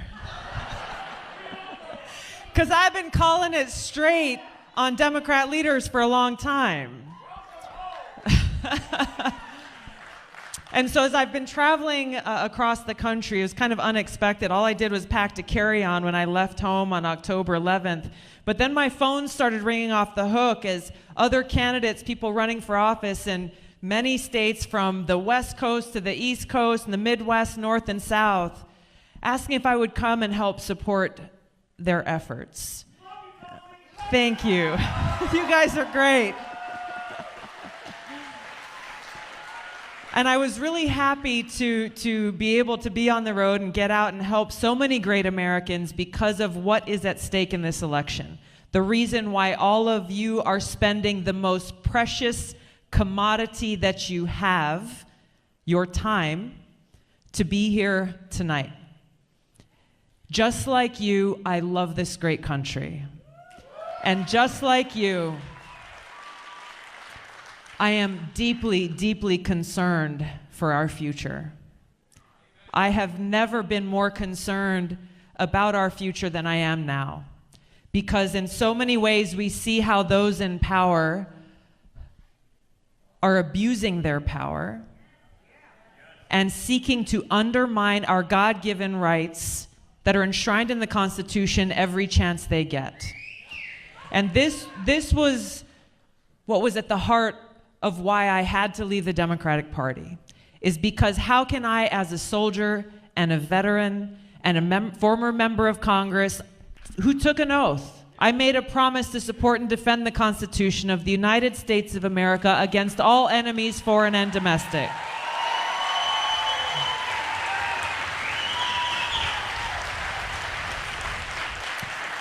And unlike too many politicians in Washington, that actually means something to me.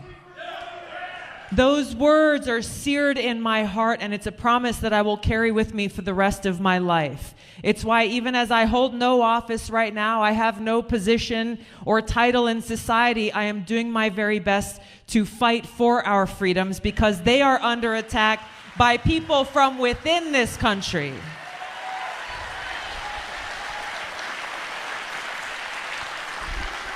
And that's why this election is so important. You know, I've been going and supporting people who are running for Congress and running for the U.S. Senate because having this radical woke Democrat Party in charge of the House, Senate, and the White House has put us in a very dangerous place as a country.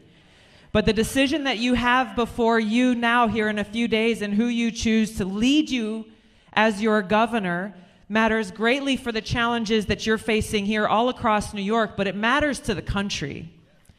Because as we've seen over the last couple of years, who are the people who are in a position to be a check on the mandates that are coming from the federal government to the state? It's the governor. It's the governor. And we've seen how different decisions that governors have made across the country have impacted people right here at home. You've seen here in New York how you've had a governor who's been a rubber stamp on whatever the CDC says, whatever the Biden administration says, whatever Fauci says, rather than doing her job and upholding the Constitution, protecting your individual rights and freedoms, and saying no to the federal government, back off. It takes courage. It takes courage, and we need courageous leaders right now. Because we have people in charge of the federal government who are willing to abuse their power and leverage whatever they need to in order to force their agenda, their radical agenda, on us.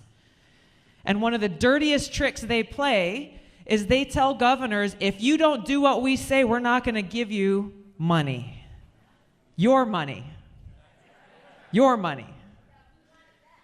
Exactly. You should have it back. And when you have weak people in charge, I won't even call them leaders because they're not leaders. When you have weak people in charge who cower in fear at the federal government, who suffers? Not Kathy Hochul, the people. We, the people. That's what's at stake in this election. I have been so concerned over the last 2 years. In some ways it's gone by quickly, but in other ways it's gone by slowly, because over that short period of time we've seen a destruction of our individual rights in so many ways, and we've seen threats to our kids in schools, to education, to parental rights, to our freedom of speech, where this administration is working with big tech to silence and censor any one of us who dares to dissent. We see how they implement policies like the Ministry of Truth, or as they call it, the Disinformation Governance Board, a fancy title that basically says, hey, you know what? We in the federal government know what's best for you better than you do. We think you are too stupid to think for yourselves, and so we're going to tell you what is true and what is not. We're going to tell you what is information versus disinformation. We're going to tell you what you're allowed to see or hear or say. That is what they did. How is this the United States of America? This is what is so dangerous, is not only do they not believe in freedom, they hate it. They say speech is violence, and they get to say what speech is allowed. Not no more, because we will not allow them to continue this way.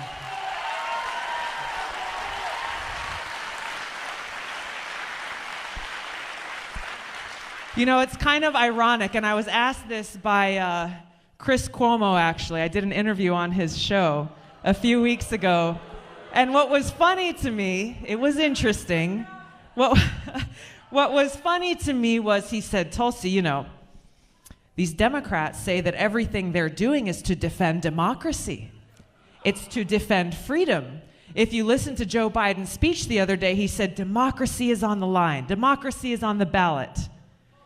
My response to Chris Cuomo was, that's funny, because every single thing they're doing is undermining our democracy. They are taking our freedoms away in the name of standing up for freedom. This would be funny if the consequences weren't so real. This is not empty rhetoric. This is not hyperbole. This is what is playing out every single day in this country, which is why electing strong leaders like Lee Zeldin and Allison Esposito matters so much.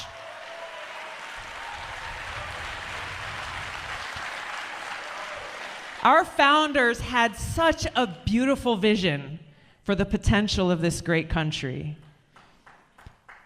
They understood the danger of a tyrannical government. They understood the potential for abuse of power by any one person, which is why, as they crafted that powerful document, the Constitution, the Bill of Rights, the Declaration of Independence, they did so very intentionally to ensure there were checks and balances so that we could protect ourselves, we the people could protect ourselves from a tyrannical government. The federal government has overstepped its boundaries, seeking to control and impact every part of our lives. Our founders envisioned this representative government with governors leading and deciding states, being empowered to make those decisions because they are here listening to you and interacting with you, as you've seen Lee and Allison do.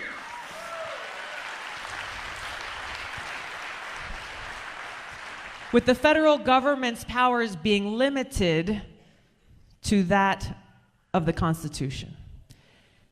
We have 2 years left of this administration. I know. Where's that time travel when we need it? We have 2 years left, so what do? Our founders said, we the people. We the people. It is within our power, and I challenge you to remember that it is actually our responsibility. It's our responsibility not only for ourselves and our loved ones, but if we care about the kind of future we're going to leave behind for our kids, you can't stay home.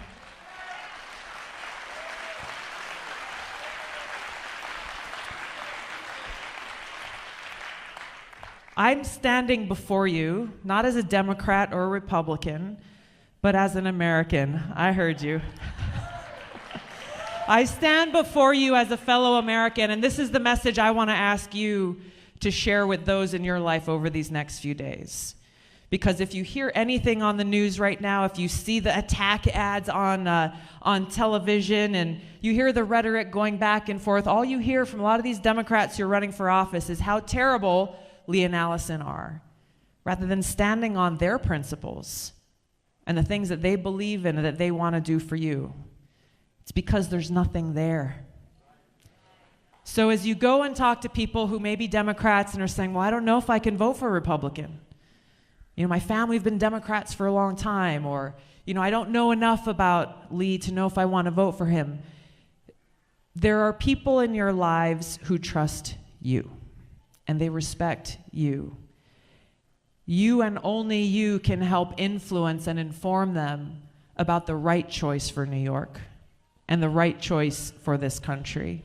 Don't underestimate the power that you have in your hands. So as you look at who you're friends with on Facebook, or who's in your cell phone, or maybe people you haven't talked to for a long time, people from work or church or whatever, take that time over these next few days. I know early voting ends at the end of the day tomorrow. You've got Tuesday. Take that time to really think about who you can have a heart-to-heart conversation with, because every single vote counts. And if we want to have this free and bright future for generations to come, we are the only ones who can make that happen. Yes, we hold our leaders accountable. What happens on election day is really just the first round. The work, the real work begins after that, and I can tell you Lee and Allison are going to need you every step of the way to bring about the kind of change that you need to see here in New York.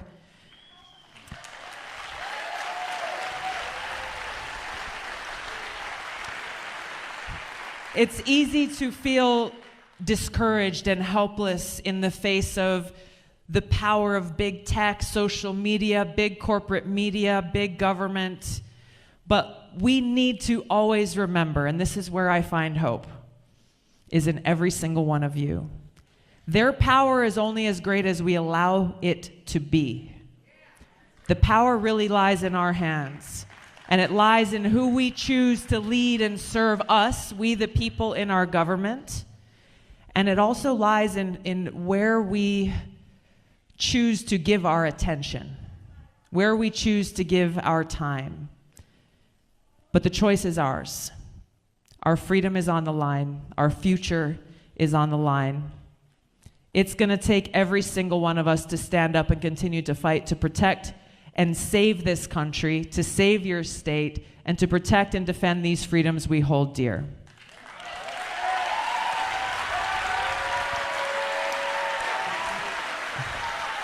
Thank you guys so much for coming out tonight. Let's go and work hard every single day until Election Day so that we can elect Allison and Lee. Is Lee here? He's running off. They've got an early event tomorrow morning. Come out here, Allison. Let's send some real leaders there to the Capitol. Isn't she awesome? Thank you guys so much for your support. Let's make it happen. Have a good night. Aloha. Good to see you.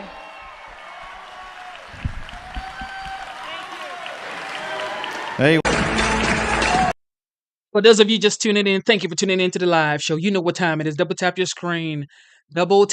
screen and subscribe to the channel. We are throwing it back to the great and powerful Tulsi Gabbard, who has just been nominated to be the Director of National Intelligence, because some people don't know a lot about her. So we are throwing it back so we can listen to her tell us about herself. And according to what I've noticed about Tulsi, she's smart, brave, intelligent. She is a veteran, and she loves the United States, and she wants peace in the world. And this is why she left the Democratic Party, and she is now an independent. Well, she was an independent and now a Republican, and soon going to be the Director of National Intelligence. This is amazing. Our democracy is under attack. The perpetrators of this attack are those who, in the name of saving our democracy, are destroying it. I don't use these words lightly. Every one of us who loves this country and who cherishes peace and freedom should be very alarmed by those who, driven by their insatiable hunger for power, are actively undermining all that we stand for. And almost every single day, if you're paying attention to the news and the headlines, there is some new assault and some new attack. Now, it's the Democrat elite and the swamp creatures in Washington who are doing all that they possibly can to keep us, the American people, from a very simple thing, having the freedom to choose who we want to be our next president.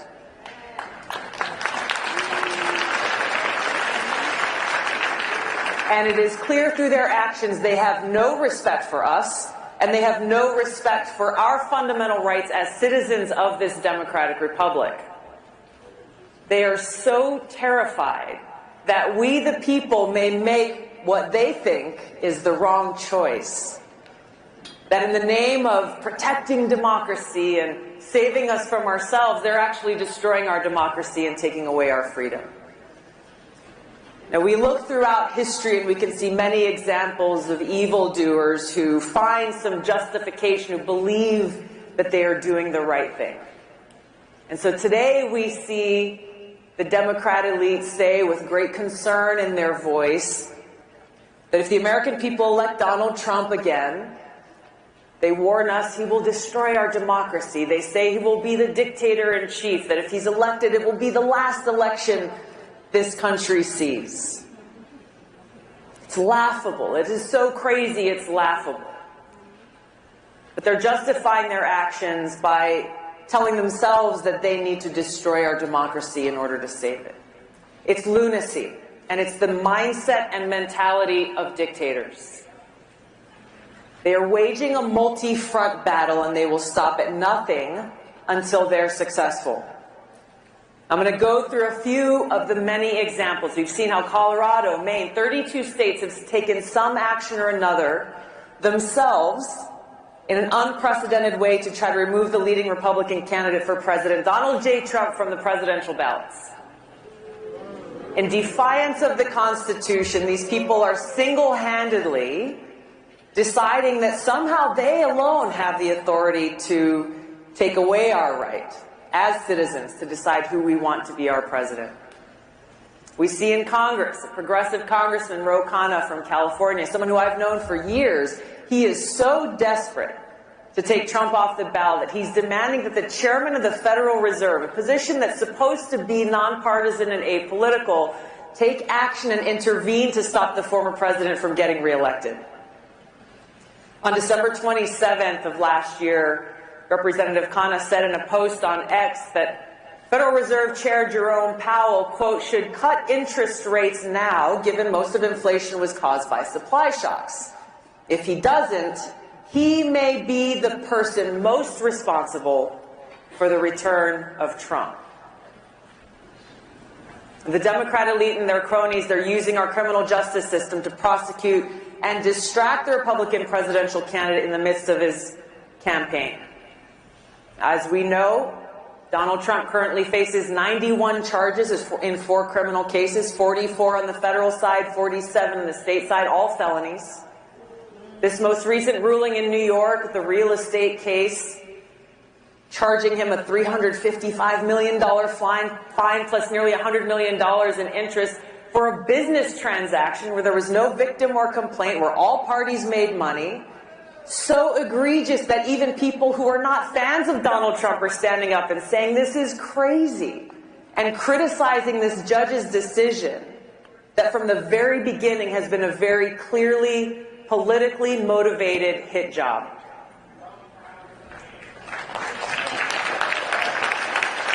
This is the truth. They're hoping and doing all that they can convict Donald Trump of some crime, any crime, to try to undermine his support and therefore prevent what they fear most, a second Trump presidency. And there's a reason why they're so afraid of him, because he poses a threat to this establishment where they draw their power from.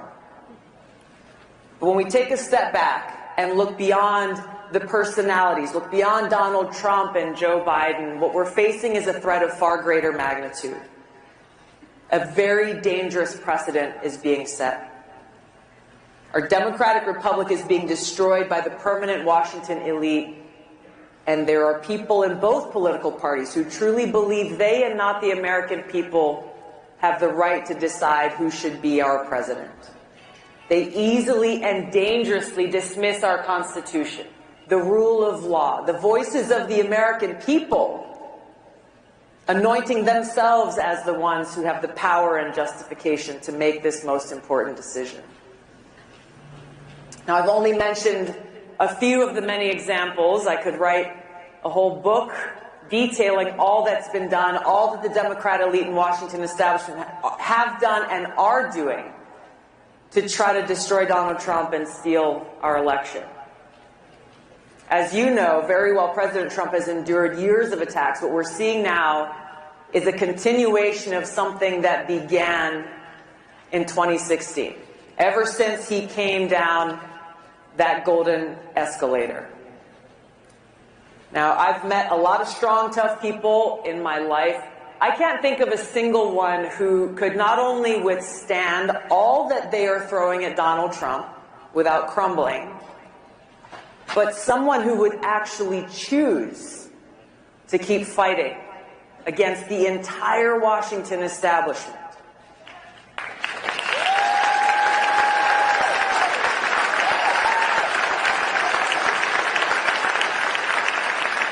I've known Joe Biden for a long time. I used to consider him a friend. Do you think he could handle this pressure? I don't think so. I think even a fraction of this pressure and stress and attacks that Trump has endured would cause him to crumble. Now, if you listen to what Nikki Haley has been saying, she claims that President Trump only cares about himself and that he's doing all that he's doing only for himself. If that were the case, wouldn't he just walk away from all this? Walk away from the headaches and the attacks and the stress that he's enduring right now? So why doesn't he? I've had the chance to meet with him and speak with him at length, and I've seen firsthand his heartfelt interactions with friends of mine, veterans, and I've seen how he has touched their hearts and moved them to tears as he expressed his appreciation for their service and their sacrifice. No cameras, no crowds, just that heartfelt conveyance of appreciation. I've gotten a sense for what motivates him, and it's got nothing to do with what the Washington establishment is accusing him of. This is a man who's a fighter. His strength and resilience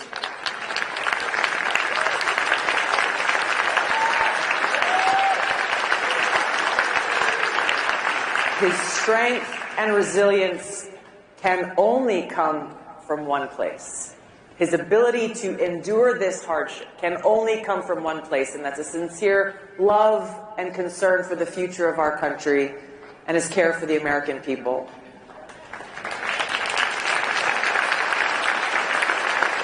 But we've got a lot of work to do ahead of us. Now is the time for us to act motivated by our love of country. We've got to take all the outrage and sadness and fear that we may feel, caused by those in power who have no care or respect for the will of the people. Take all of those feelings and let that motivate us to take action, to find strength in knowing that they are doing what they're doing because they're afraid of us. That just like we see foreign dictators are afraid of democracy, the Democrat elite are so afraid of a free people and a free society, and the possibility that we, the American people, might make the wrong choice in this election by choosing someone other than them. They are doing all they can through the power of law enforcement, the criminal justice system, the national security state, doing all that they can to stop us from exercising our freedom. They forget that we, the people, are the ones with the power.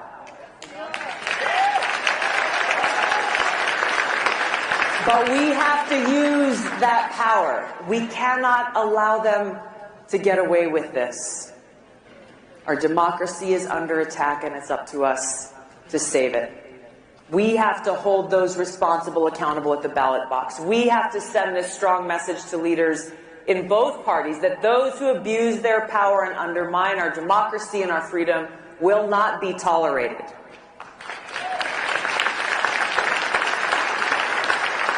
If we do nothing, if we turn a blind eye to those who are weaponizing our criminal justice system against their political opponents and telling us who we are and aren't allowed to vote for, telling us what we are and aren't allowed to say or see or hear, it will set a dangerous precedent for every election and presidency in the future.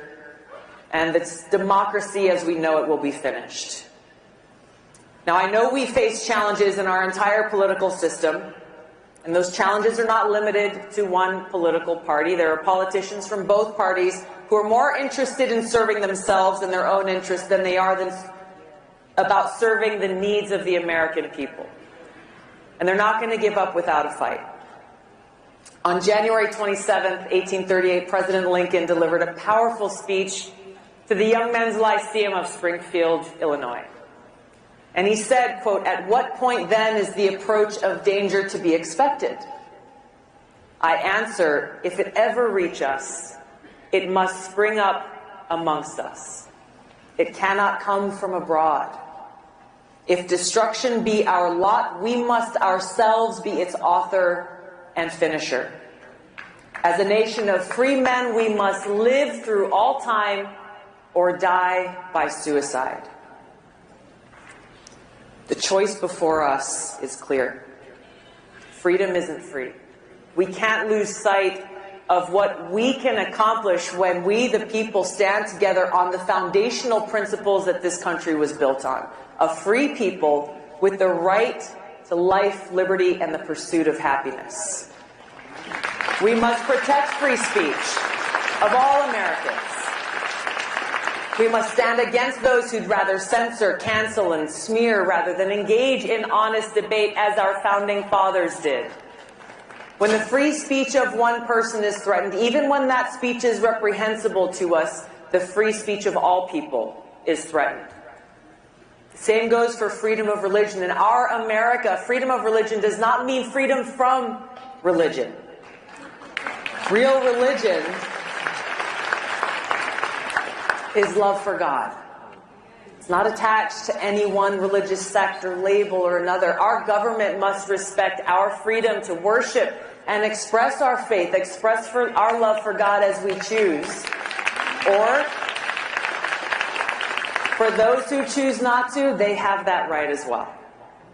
Our founders intentionally passed the Second Amendment right after the First because they knew how fragile this new free democracy was and how susceptible it would be, and it still is, to those who abuse their power to try to take away our freedom. So we have to defend our right to bear arms, not only to defend ourselves and our loved ones, but to serve as that important check on the abuse of power by an increasingly tyrannical government.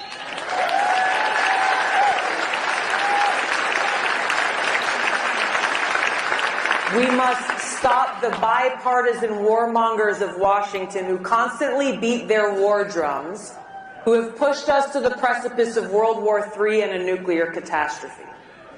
Now, President Eisenhower warned us clearly in his farewell address about these people, those in Washington who bend the knee to their bosses in the military-industrial complex and then shrug their shoulders and look the other way at the costly, damaging, and potentially catastrophic consequences of their decisions, the cost that every one of us pays. We need leaders who are committed to peace, strength, and prosperity, because we cannot be truly prosperous as a nation unless we are at peace. Unfortunately, war is sometimes necessary to defeat those who threaten the safety, security, and freedom of the American people. And as a soldier serving now for almost 21 years in our military and still serves today, I know this firsthand. But I also know that war must always be a last resort after all other avenues have been exhausted.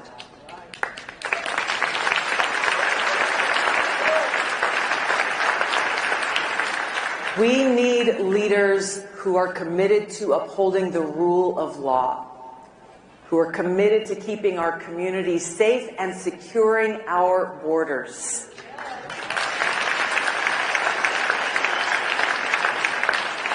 In our America, we must come together inspired by love. Love for God, love for others, love for our country. Because we live in the greatest country in the world. It's filled with potential for us to stand together and build a brighter future and a more perfect union where every American can live free, in peace, and with opportunity for prosperity. To make this future a reality, we must not only come together in spaces like this with our brothers and sisters who agree with us, we also have to reach out to those who we may not agree with on every issue, but who love this country as we do and who are just as frustrated with those abusing their power as we are. Whether they're Democrat, Republican, Independent, or Libertarian, we must stand together as fellow Americans who cherish peace and freedom, cherishing our commitment to save our country and defend our republic. Those in power in America today are leading this great nation toward the suicide Abraham Lincoln warned of. If we do not act now, we will look back at this very moment with regret, but we won't be able to say that we had no warning. By God's grace, we are free and we will remain free. God bless you all. Thank you for tuning in to the live stream. You know what time it is. Double tap your screen twice to give this video a like and subscribe to the channel. We just heard from Tulsi Gabbard, the Trump's speak for the Director of National Intelligence. Okay, that was about an hour, 20 minutes throwback to who Tulsi is. You've heard from her. You know what she believes in. You know she's brave. You know she's smart. You know she's articulate. You know she's well spoken by now.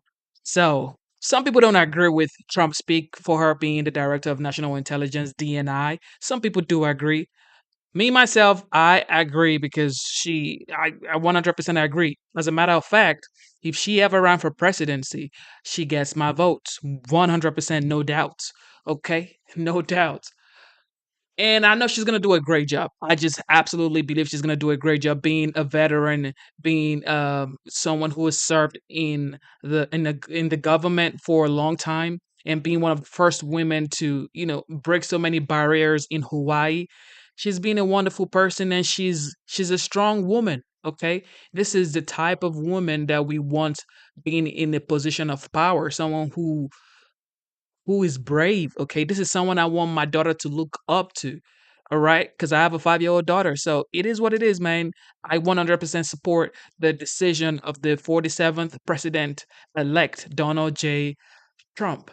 Okay, so as you guys all know, DOGE, DOGE, which is the Department of Government Efficiency, the two legends, the great Elon Musk and the smart Vivek Ramaswamy, were appointed by the 47th president-elect to be the leaders of DOGE.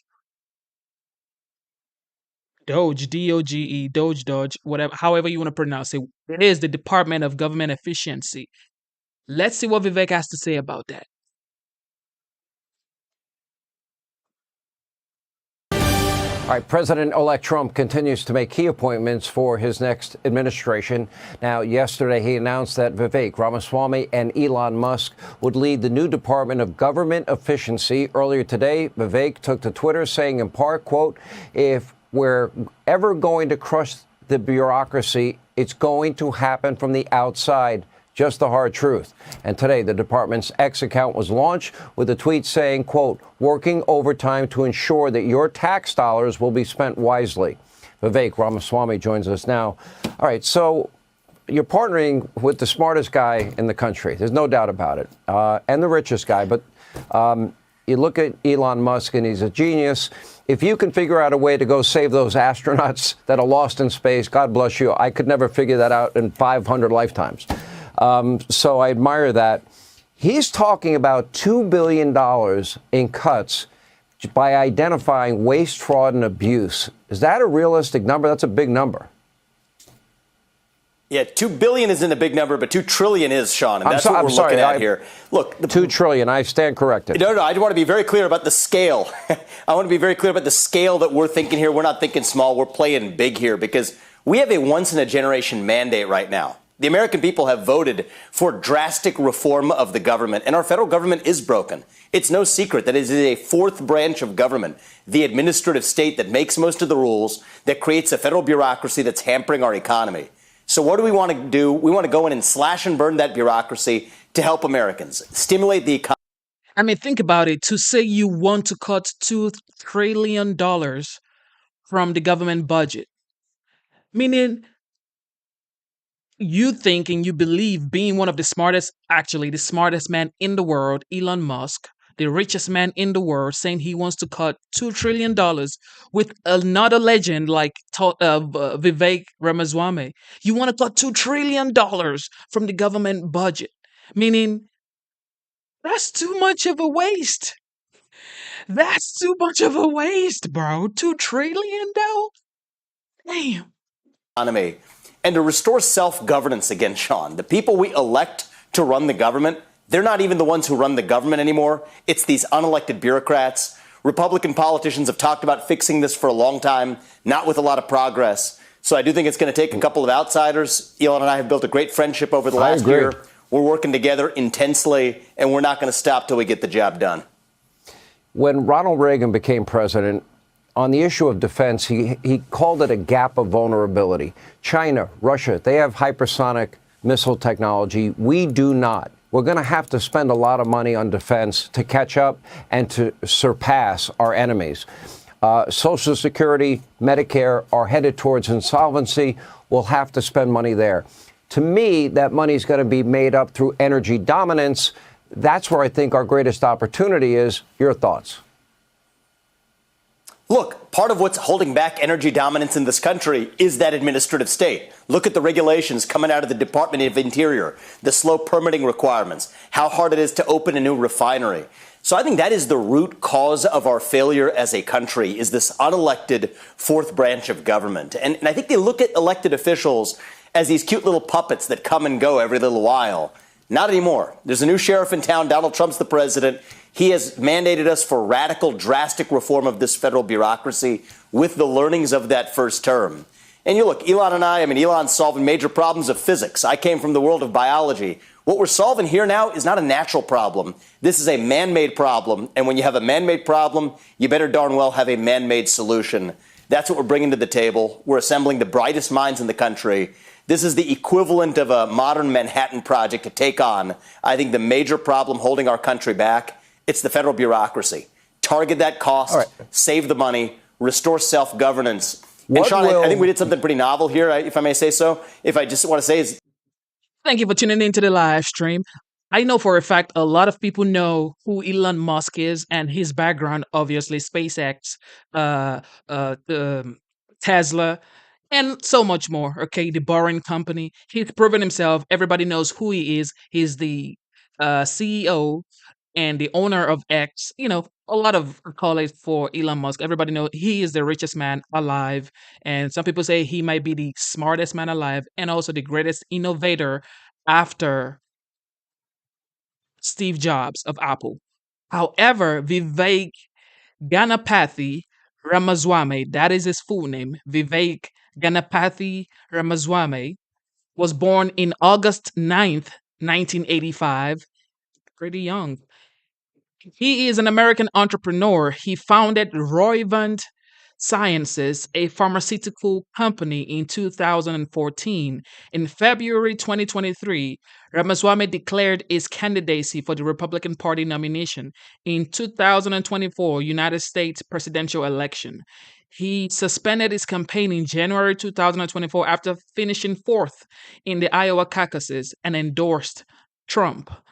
On November 12, 2024, President-elect Donald Trump announced that Ramaswamy and businessman Elon Musk had been tasked to lead the newly proposed DOGE, Department of Government Efficiency. Ramaswamy was born in Cincinnati to Indian immigrants' parents. He graduated from Harvard University with a bachelor's degree in biology and later earned a degree from Yale Law School.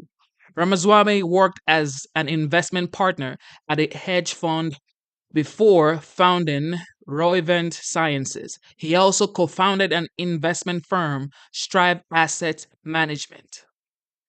Okay, so we know Elon Musk is the richest man in the world, the wealthiest man in the world when it comes to finances, okay? Because wealth could be health as well, but we don't know Elon's health condition. Well, who knows, bro? Nobody knows. However, Vivek Ramaswamy's net worth is $1 billion. Listen carefully, guys. Vivek Ramaswamy's net worth is $1 billion.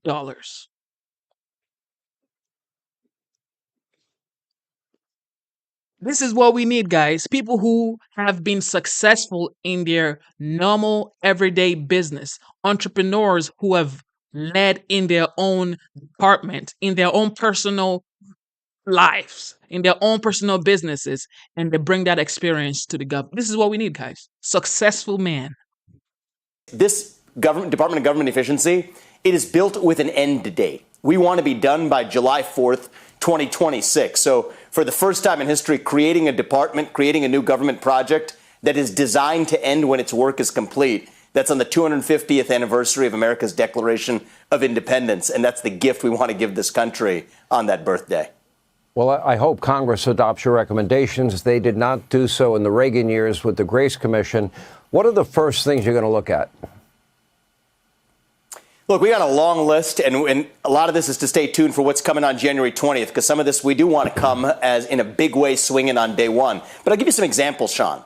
Most federal employees right now, most Americans don't recognize this. They don't even show up to work. So if you tell people you have to affirm that you want a job, that you have to show up to work 5 days a week, how many of those employees are going to quit right out the gate? That's a question we should ask. Those are the kinds of inefficiencies, low-hanging fruit, that Democrats and Republicans or black or white Americans alike can agree on. We should not be wasting that kind of money as a federal government. And so in that sense, tackling this kind of waste, fraud, abuse, bureaucratic bloat, we're going for the stuff that's basic common sense that most Americans actually agree on. And I hope we're going to actually be able to help unite the country by eliminating waste, which is something that all Americans, regardless of partisan affiliation, can get behind. And that's how Elon and I are thinking about it. I have less than a minute, but I think part of it has to be baseline budgeting, eliminate the built-in increases every year that we have for every department.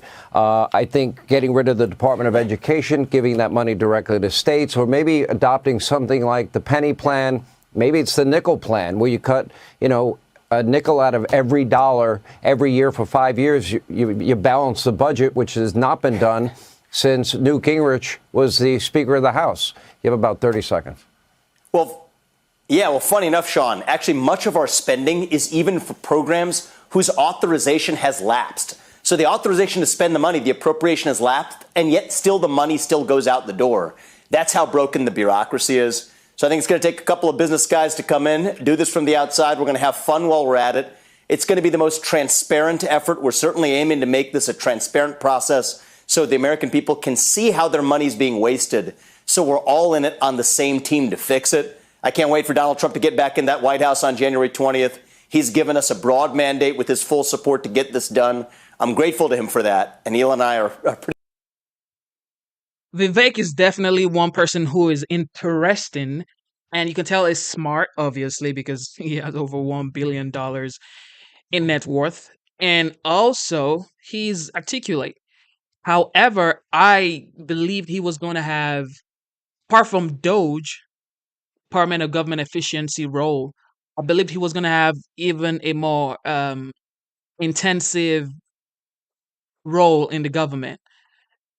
Maybe this is a pathway to be, this is the word on the street. The word on the street is this is a pathway for him to work his way to become the governor of Ohio.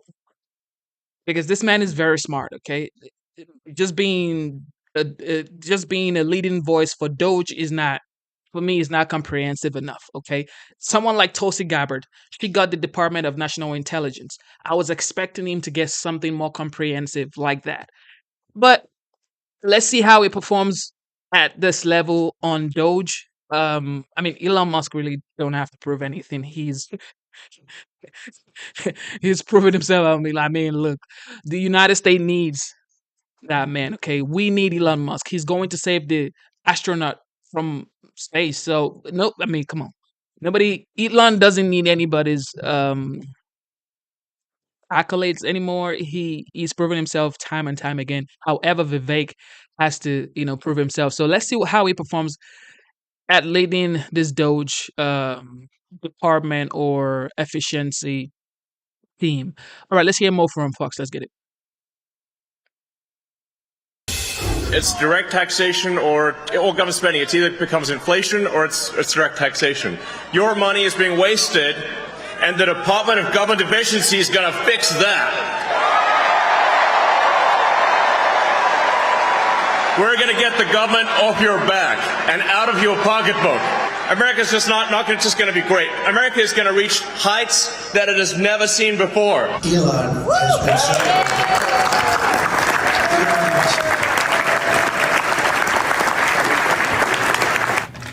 Well, government bureaucracy meet business efficiency.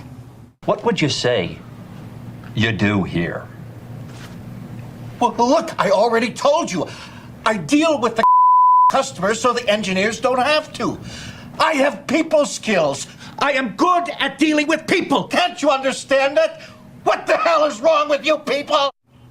Oh, Elon Musk, Vivek Ramaswamy, two of the sharpest minds in business, are coming to D.C. to clean up and cut some of the bloated agencies, thanks to President Trump's new Department of Government Efficiency. All right, let's dive into the details of what government waste is going to be on the chopping block with our next guest, John Hart, CEO of Open the Books. It's an organization that brings the public as much info as possible about how government spends our money. John, you've been doing this for a long time. That's right. And before we get our hopes up, and we're all getting our hopes up, what do they face with the beast that is Washington, D.C., that has been gobbling up our money for decades and decades? Well, they faced a very powerful beast, but I can tell you there's one example that stands out of success. That was my old boss, Tom Coburn, who showed that one member can cut spending. He forced through an earmark ban. He helped bring about the first real spending reduction since the end of the Korean War. So one member could make a huge difference. Now, if you have Elon Musk and Vivek and President Trump and a whole Congress committed to that, I think there could be real progress made. I mean, you could actually, right now, cut probably 20% of the government. And almost, I'm not talking Social Security, Medicare, but 20% of the government. And no one would notice. That's right. Well, 40 years ago, President Reagan had the Grace Commission, and they said 1 out of every 3 tax dollars doesn't do anything that's productive. So when Elon Musk... 1 out of 3? 1 out of 3. Oh, that's right, Grace. Mm-hmm. And so when Elon Musk estimates there's $2 trillion that could be cut out of a $6 trillion budget, that's not unrealistic at all. Now, of course, you'd have to go into entitlements to get to that amount. But Congress has to start and win credibility and the respect of the public and make progress where there's so much low-hanging fruit. Most of the spending is Medicare and Social Security. Well, it's Medicare, Social Security. Half the budget is entitlement programs. But there is so much fraud and duplication that you could $200 billion or $300 we got to start could disappear. Somewhere. Yeah, exactly. So it could disappear tomorrow and no one knows. Now, speaking of the Reagan administration, there was talk all those years ago about eliminating the Department of Education, which should have been done a long time ago. But I worked there. You could walk the halls, 4 floors. I don't know what half the people did. I was only 22 years old working at the department. And Bill Bennett was secretary. Gary Bauer was. It was a great, great group of people. But there's panic over eliminating this. Here are just some of the headlines the last few days. Axios, what happens if Trump eliminates the Department of Education? CNN, how Trump's pledge to scrap the Department of Education could impact America's children. Can you dispel some of these concerns? They weren't worried about the kids during COVID when they shut the schools, but now they're worried. Well, here's a couple things. When GAO looked at all the duplication in the federal government, they said that if we downsize government, services will get better because they'll be more efficient. And Coburn was a happy warrior. He showed that every dollar saved in Washington is a dream realized somewhere in America. So the Biden policy was the opposite. It showed that the best way to make something expensive is for government to make it affordable. So what we're going to see with President Trump and Congress is a shift back to letting taxpayers decide what they do with their own money. And that's going to tamp down inflation. Tell me, who likes the bureaucracy? The bureaucracy likes the bureaucracy, and there's traffic that gets worse every year in Washington, well, when people used to go to work. But the good thing also, Trump is going to require the federal workers to come back to work. You got it. Well, the other group that likes the bureaucracy are businesses that want to keep out competition. So Elon Musk is coming under fire saying, oh, there's a conflict of interest. Elon Musk wants more competition. He wants to lower barriers and have more businesses come in. So this is a very pro-innovation. This is not an anti-government demolition project. This is a restoration project. Oh, it should be competition for all of our dollars, but there should be accountability. We're going to get into that next. One thing is for sure, Elon Musk has proven himself to mankind. He's proven himself to the United States. He's proven himself to be a man of his words. He's proven himself to want the best thing for humanity. Okay? So if Elon Musk says we can cut $2 trillion from the government's budget, man, I'll subscribe to that. I subscribe to that, people. Double tap your screen twice to give this video a like if you're getting any information from this video. If you get any sort of, relief from knowing that you have some sort of insight to what's going on right now in the United States with this video, give this video a thumbs up, tap your screen, and subscribe to the channel. Okay. I'm excited for the future. I am 100% excited for the future. And I know the future is going to be bright. Now, what do you think about Trump eliminating the Department of Education?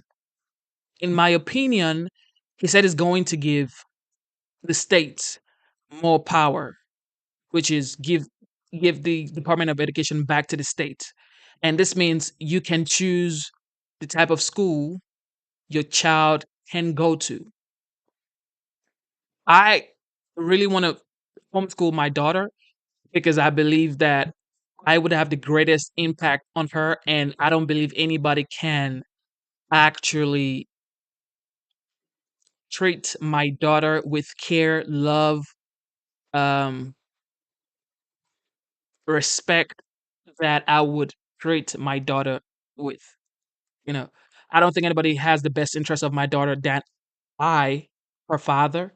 This is just what it is, okay? So if she's being homeschooled by someone who is, knowledgeable about everything that is being taught in school and even more, which is learning about the United States, because a lot of students don't even know about the United States, like the Constitution, their right as a citizen. A lot of people don't know. So I want to homeschool my daughter, and if giving the states back the power to choose, the power to have them and the parent in the household choose the kind of education they want to give their kids, I would rather just have that. Okay, I would rather just I want that. Okay, I really want that. This is among the list of why I voted for the OG Trump.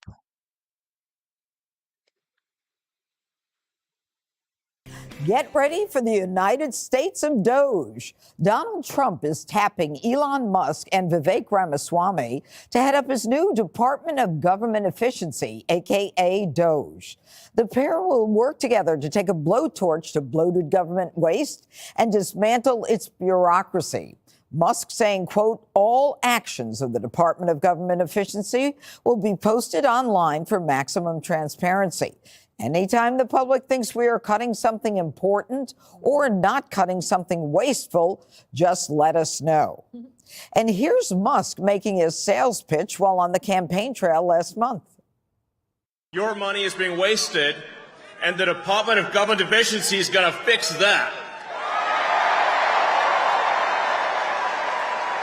We're going to get the government off your back and out of your pocketbook. Musk joining President-elect Trump on his trip to Washington and got a standing ovation during a meeting with congressional Republicans. Elon has been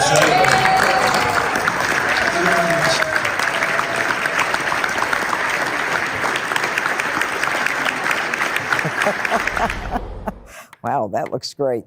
All right, Jesse, how unusual. I mean, the power of eliminating positions and sectors and agencies and line items for people who weren't even elected and aren't employees, but we have total faith in those two. I do. I love those two, and I like them together. Musk and Vivek, just perfect. And I think Musk might be running for president. I'm going to put it out there. Bruce Wayne and Dick Grayson. Where was he born? South Africa. Oh, he can't? Hello, Jesse. Ah, man. I'm predicting he's not running for president. Good call. But so I looked at some of the things we're spending money on. $20,000 for a drag show in Ecuador. $100,000 to study if sunfish become more aggressive when given gin or tequila. $100,000 to study if quail are more promiscuous if given cocaine. You don't need a study. They are. $200,000 to make monkeys transgender. So that just, you take that off the table right there. And then we get ripped off for $500 billion, Judge, each year for fraud.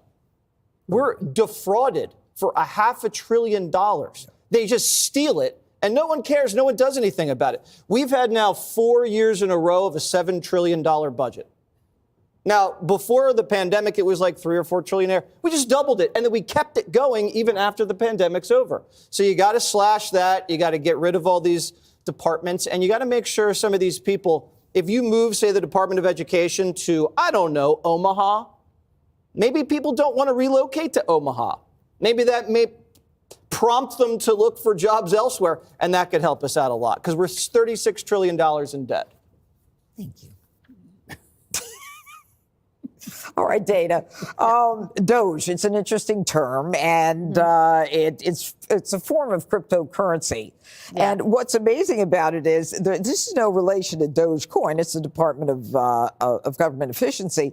But it appeals to the crypto bros. It's like part of this whole feeling that we have about this new administration. It's kind of contemporary. It's with it. So it's like this has been tried before, but not to this extent or with these types of people or with this kind of technology. So every administration comes in, they're like, we are going to do this. We're going to cut red tape. We're going to get rid of wasteful spending. The difference here is a couple of things. One, I think the two people involved, they probably never need to work another day in their life if they didn't want to, right? So they're doing this because they believe in public service and they want the country to do better. So their intentions are there and they're not looking to help themselves necessarily. However, don't at me on the electric vehicles. I'm going to get to that.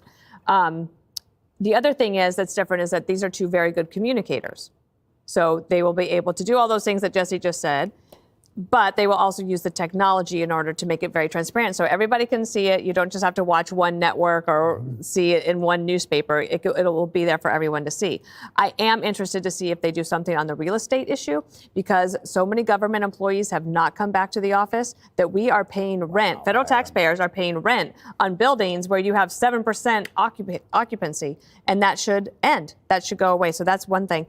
But if you look at the budget as a pie, the majority of the spending is mandatory spending on Medicare and Social Security. So you can do all of. Yes, she just made a point right there. These are men that don't have to work another day for the rest of their lives.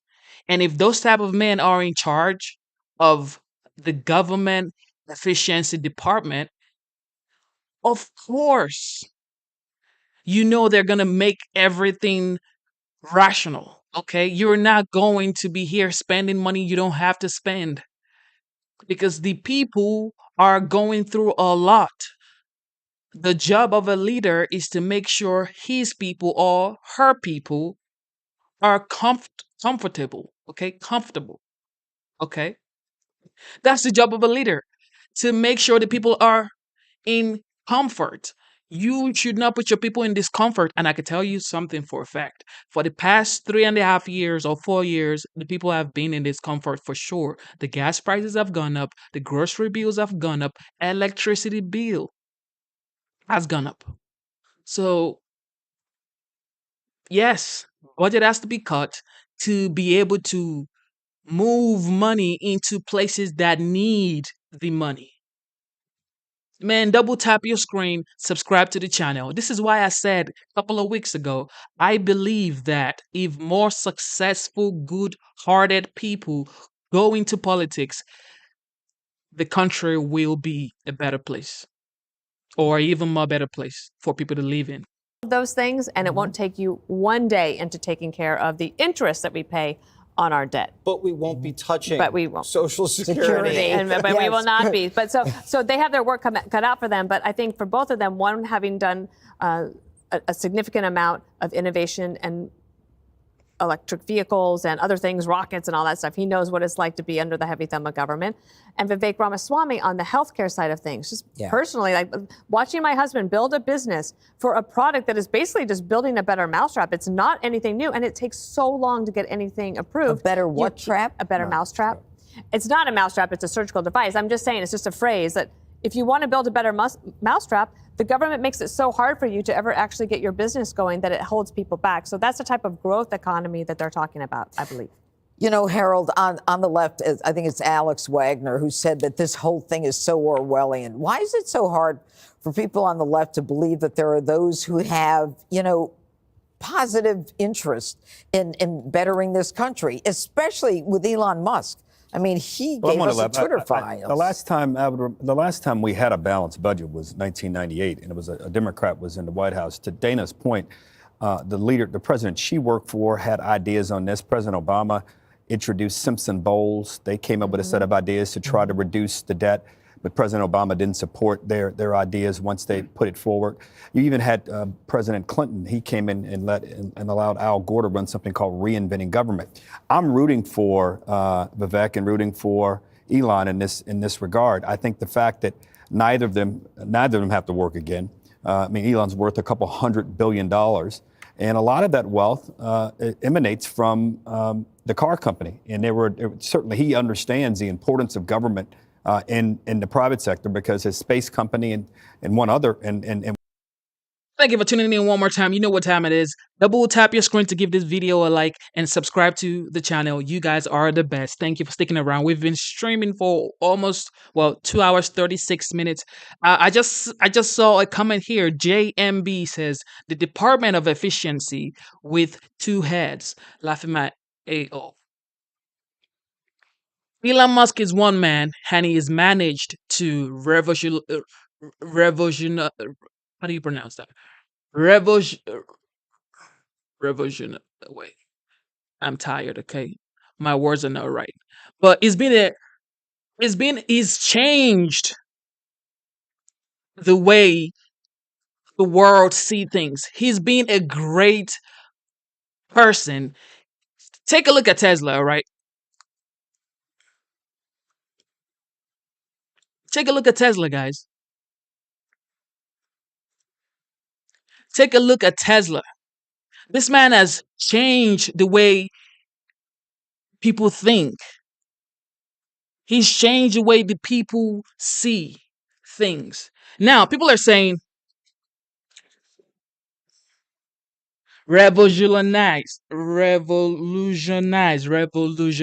Okay, thank you, revolutionize. He has revolutionized the car industry. He's changed the car industry, guys. This man is...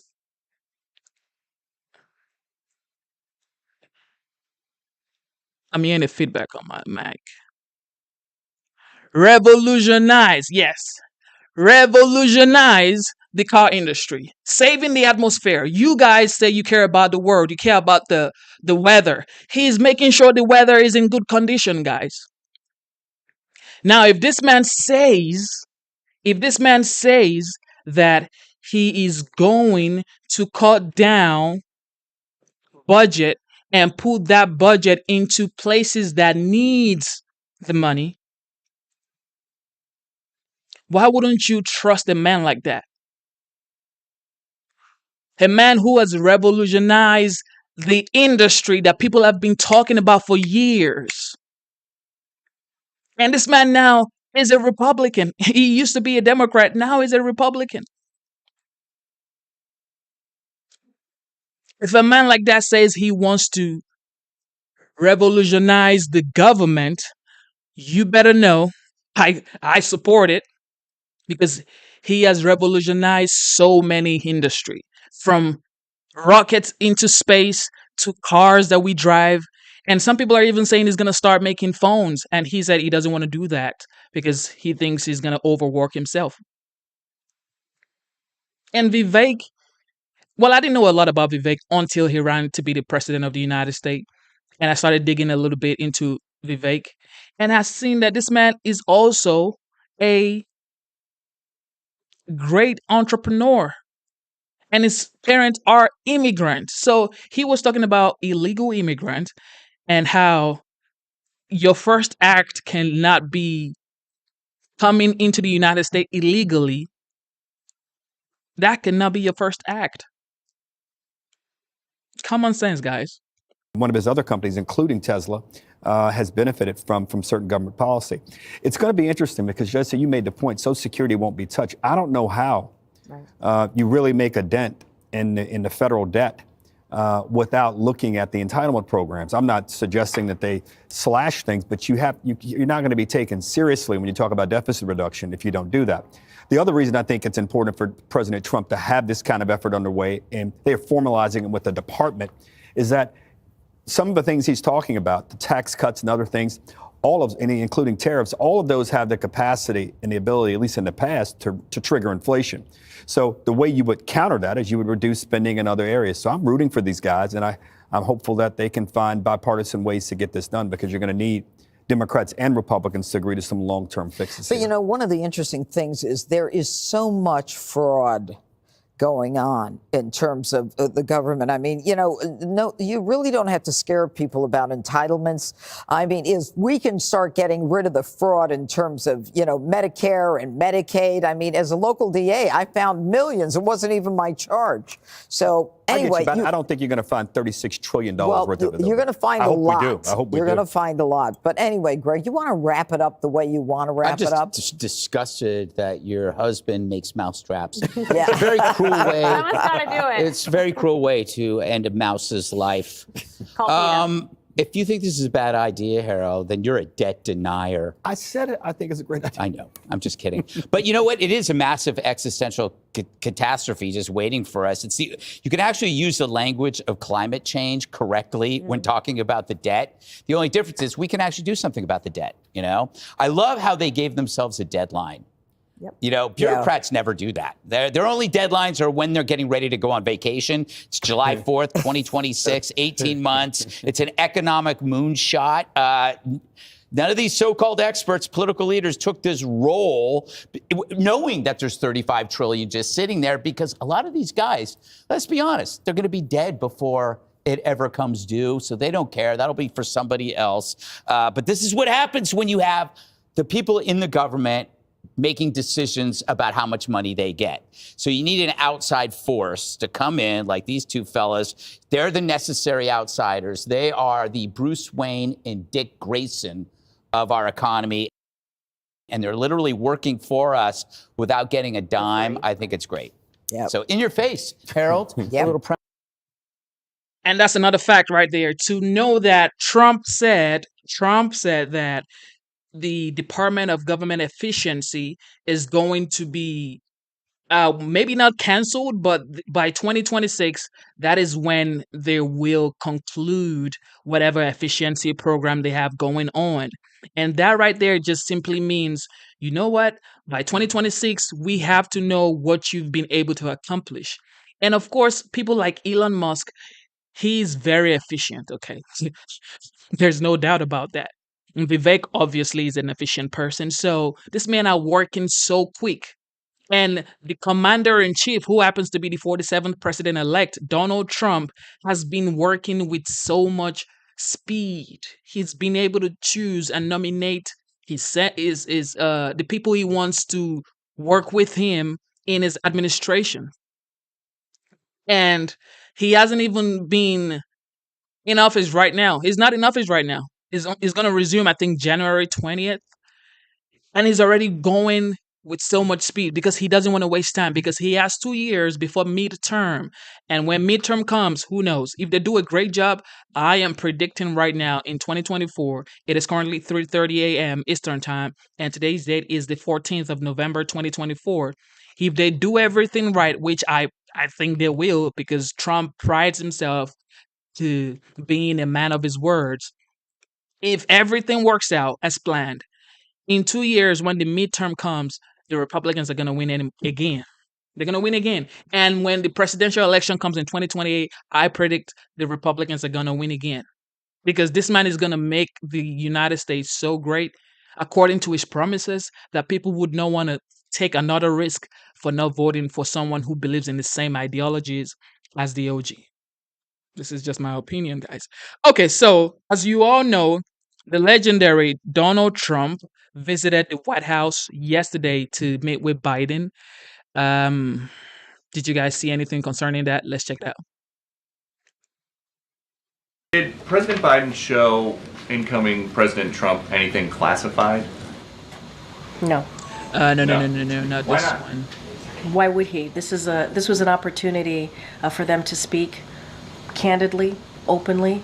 I've said to you that it was gracious, it was incredibly substantive, and I'll just leave it there. The last time these two were together in the same room was at the debate. They talked a fair amount about playing golf. Do you know if a plan was made for them to play golf in President Biden's retirement? Actually, that's not the last time they saw each other. They saw each other at September 11th. I'm going to move on. Go ahead, Ed. I think in this room we've all watched the very somber speeches that the president gave on democracy in Philadelphia, at the Capitol, and today we see these pictures of two leaders chatting around a fireplace. There's a stark contrast here, and isn't there a risk that in the future, when voters are faced with warnings about democracy, they're just going to dismiss them and think this is just campaign stuff, this is just political? I think there are two different things here. When it comes to what the president said in the past year, even more so about our democracy, the importance of our democracy, let's not forget, we saw that Americans do care about democracy. They care about protecting our freedoms. That is something that the president's never going to shy away from. He's never going to shy away talking about that. And it is important on how we move forward, right? Is important. But what we're seeing right now is also a democratic principle, right? When we're talking about transition of power, it is about our democratic principle as well. It is about continuing that transfer of power. It is about continuing that democracy. I know I said these are two different things, but are also connected as well. And so for him to do that, for him to invite the president-elect and to have important conversations on issues that matter to the American people is actually part of what democracy looks like. And the president is never going to shy away from that. And again, were the elections what we had hoped? Absolutely not. We're not hiding that. We've been very clear about that. But we have to move forward. We have to move forward on behalf of the American people. And what you saw and what you're going to see when we talk about transition is about our democratic principles. Okay. Thank you, Praveen. Presidents discuss transatlantic security or climate change efforts and the U.S. role in that. And relatedly, what is President Biden's message to G20 leaders on these two issues and on the institutions and frameworks that hold them up? I'm talking about NATO and the Paris Agreement. Yeah. So look. Obviously, they talked about national security issues, mentioned that already. There was a substantive, pretty detailed set of questions that the president-elect presented the President Biden with. They went back and forth on that. I don't have anything. I'm not going to get into the nitty-gritty, into the specifics of what those topics were. Not something that I'm going to do from here. And look, the president is looking forward to going to the G20. You heard Jake do a pretty good laydown of the importance of the president going. It will be his last G20. Obviously, he's also going to go to APEC. APEC will be first. And the importance of meeting with these world leaders on issues and matters that are important to the American people. That's what you're going to see. This is going to be a continuation of the progress that we have made in almost 4 years on the world stage, whether it's talking about Ukraine and continue to support Ukraine, talking about Indo-Pacific, talking about the Middle East and how to move forward here. And so all of those issues and topics are certainly going to come up. and the president looks forward to having those conversations. That we know that President-elect Trump does not look favorably upon NATO or upon the Paris climate change agreement. That's something for the president-elect to speak to. I mean, he has. What we have done here in the past 4 years is strengthen NATO. What we have done here is making sure that we strengthen our relationship with allies and partners.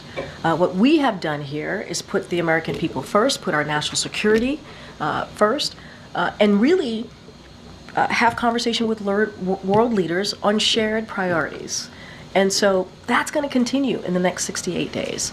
And that's the progress that the president wants to continue to have conversations about, and that's what you're going to see on this next Oconus trip. The swing counties Okay, in the back good. of the room. Thank you. Yeah, thanks, Green. I'm just trying to understand. I mean, besides demonstrating a peaceful transfer of power, what was the big message that President Biden was trying to convey to incoming President Trump? I think just that, and the American people. You know, U-Haul had those who were able to be in the room got to see the two presidents sitting side by side, shaking hands. You heard what the president-elect talked about politics being tough, and understanding what that looks like. We get that as well, you know. And I'll go back to what we said last week. Did the elections turn out the way we wanted? Absolutely not. Are we disappointed? Yes, we're disappointed. But again, there was an election, the American people decided, and what the president wants to focus on is what it looks like. What it looks like. To move forward, to put the country first, to put the American people first, and move forward in a respectful way. And I think that was also the message that you saw from this president today. You said gracious, cordial, substantive. The president obviously hit on a wide range of issues, but did he get a sense that the issues that he was impressing upon, that any advice he was giving was being well received? I think so. I think that's why the president was wanting me to let you all know that there was a very good back and forth, and it was substantive, as I mentioned before, and I want to be mindful. It was a private conversation, so I don't want to go into specifics or details. But look, they met for more than 2 hours. They met for a very long time, or nearly 2 hours, pardon me. And I think by the length of the meeting tells you that they had an in-depth conversation on an array of issues. And so, look, the president reached out to the president-elect wanting to make sure that he gave an opportunity to the president-elect, afforded him that opportunity to have a meeting with him to talk about the different issues that matter to the American people. But nearly 2 hours says a lot about how the meeting went. Any plans to keep a line of communication open? The president is always going to, obviously, keep that line of communication open to the president-elect. We got to remember, this is not about the two presidents. This is not about President Biden or President-elect Trump. This is about the American people and what's right for the American people. And if anything, the president has led by example, right, over the last week now on making sure that we have this cordial transition of power. Do you agree? Regarding the meeting. Yeah. President Biden has given a lot of statements about his concern for the U.S. democracy. Did he share any of those concerns with President-elect Trump in their meeting about what he feels should be done or needs to be done? So I'm not going to go into granular detail of what was discussed in the meeting. What I can say that it was indeed very cordial, very gracious, and substantive. And I mentioned at the top, national security was discussed, domestic policy issues were discussed. I had an opportunity to speak with the president in the Oval Office right before coming out to do this press briefing because I wanted to make sure that I got what the president wanted to share with all of you. So certainly that everything that I'm saying is sanctioned, if you will, by the president. He wanted you all to know that the president-elect, again, was gracious, came with a detailed set of questions. It was, again, substantive substantive, but I do want to take a little bit of a step back here because it's really important to note, and you're going to hear me continuing to say this over and over again, the importance of having a smooth transition, and importance of having an orderly transition. The president respects the will of the American people and wants to make sure that occurs. That is what he believes the American people deserve. And so that is as far as I can go. That is what I am sharing with you from the president directly. And look, we're going to make sure, as Jake Sullivan was saying, that his team has what they need, right? They want to make sure that it is indeed an efficient, effective transition, so that we hand over the people's business so that they can continue the people's business. Can you say how President Biden answered some of those detailed questions? I will say that the president certainly looked forward to the meeting, appreciated the conversation, and answered any questions that the president-elect had, offered up his thoughts, but I'm not going to go any further than that. Get Mary. We saw a unified front related to a transition in the Oval Office meeting, but a lot was said on the campaign trail, like Trump is a dangerous threat to our country and our democracy. Was there an apology today? I'm sorry? Was there an apology from President whom? Biden for the words, some of the words used? An apology from the President Biden. To President-elect Trump for some of the words that was used on the campaign trail. Look, and I've answered this a couple of times about a threat to democracy in the past week. The president is going to always feel obligated to be honest with the American people. What he says still stands. And it's not just him.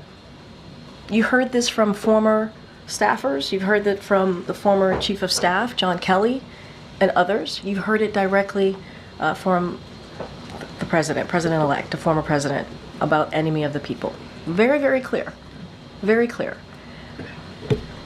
What we want to be also very clear about is the importance of listening to the will of the American people. There was an election.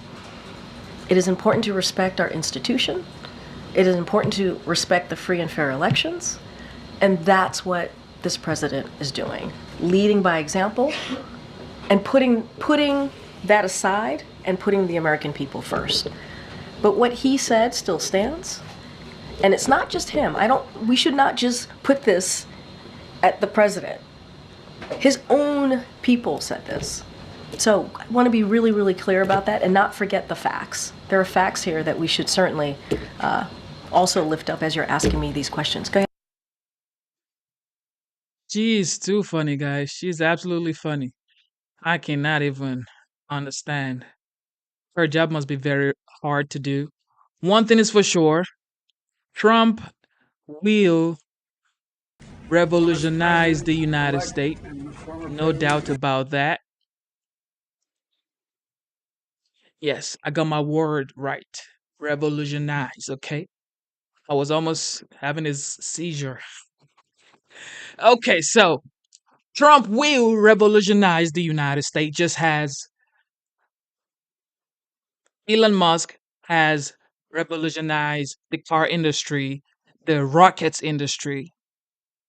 No doubt about that, okay? For those of you who missed this meeting by the president-elect and the president of the United States, let's take a look. This was something. I mean, this is like the first time I'm seeing a former president meet a current president that met him 4 years ago. Does that make any sense? Because these two guys have been in power for what? Like, for the past 12 years, because Trump had 4 years, Biden has 4 years now, and Trump is going to have another 4 years. So that's for 12 years. These two men have been going head to head for 12 years. Well, Mr. President-elect and the former president, and Donald, congratulations. And looking forward to having, like we said, a smooth transition. Do everything we can to make sure you're accommodated, what you need. And we're going to get a chance to talk about some of that today. So, welcome. Thank you very much, and thank you very much. And politics is tough, and it's many cases, not a very nice world, but it is a nice world today, and I appreciate very much a transition that's so smooth. It'll be as smooth as it can get, and I very much appreciate it, Jim. You're welcome. Thank you all. Mr.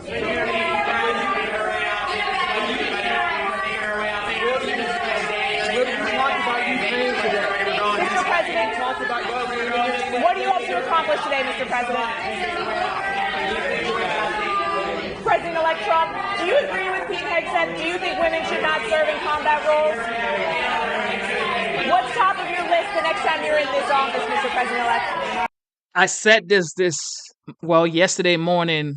I said Trump has been really, really gracious in his win. Normally, I would think Trump is going to go like, I told you guys, I am back, and be very salty. However, he hasn't been salty. I would say, is he more mature? I don't know, because I mean, he's been an adult for a long time before I was born. But is it the age, or is it just because he's been through so much to be here? Is that the reason? I mean, who knows? But he's been very humble in his win. I'd never thought Trump would be like this. I never thought the 47th president-elect will be this humble in his win. However, this is the early days. He hasn't even resumed office yet, so let's see how he behaves when he does resume office. I do know I have no issues with him being a great person or a great leader for the economy, for the foreign policies, for the border, and all that stuff. But the way he talks is never going to change. I don't know, because he's been very humble in the recent days after the win. Let's see what happens, though. How does it feel to be back?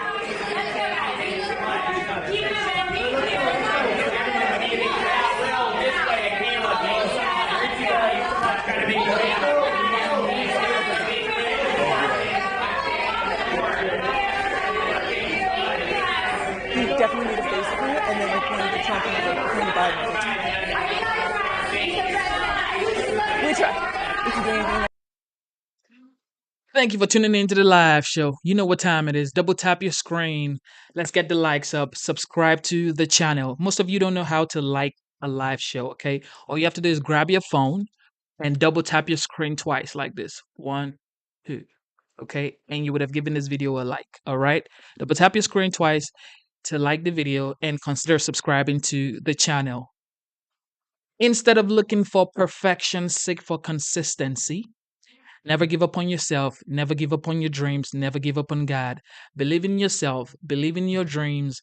Believe in God. Okay? If anything, look at what this man has accomplished. The 45th, now the 47th president-elect, has been through a lot with all the indictment, with everything. They dragged him through the mud every single time on the media, around the world. Even my mom from Nigeria is saying, man, I don't like that man, because I had to educate my mom, because the media is worldwide messing up his name. Yet he won the presidency, popular vote, and the electoral college. And now my mom is his biggest fan. My mom says, I'm so happy you won the election, Genesis. Yes. My mom is Trump's biggest fan right now, because she sees the difference.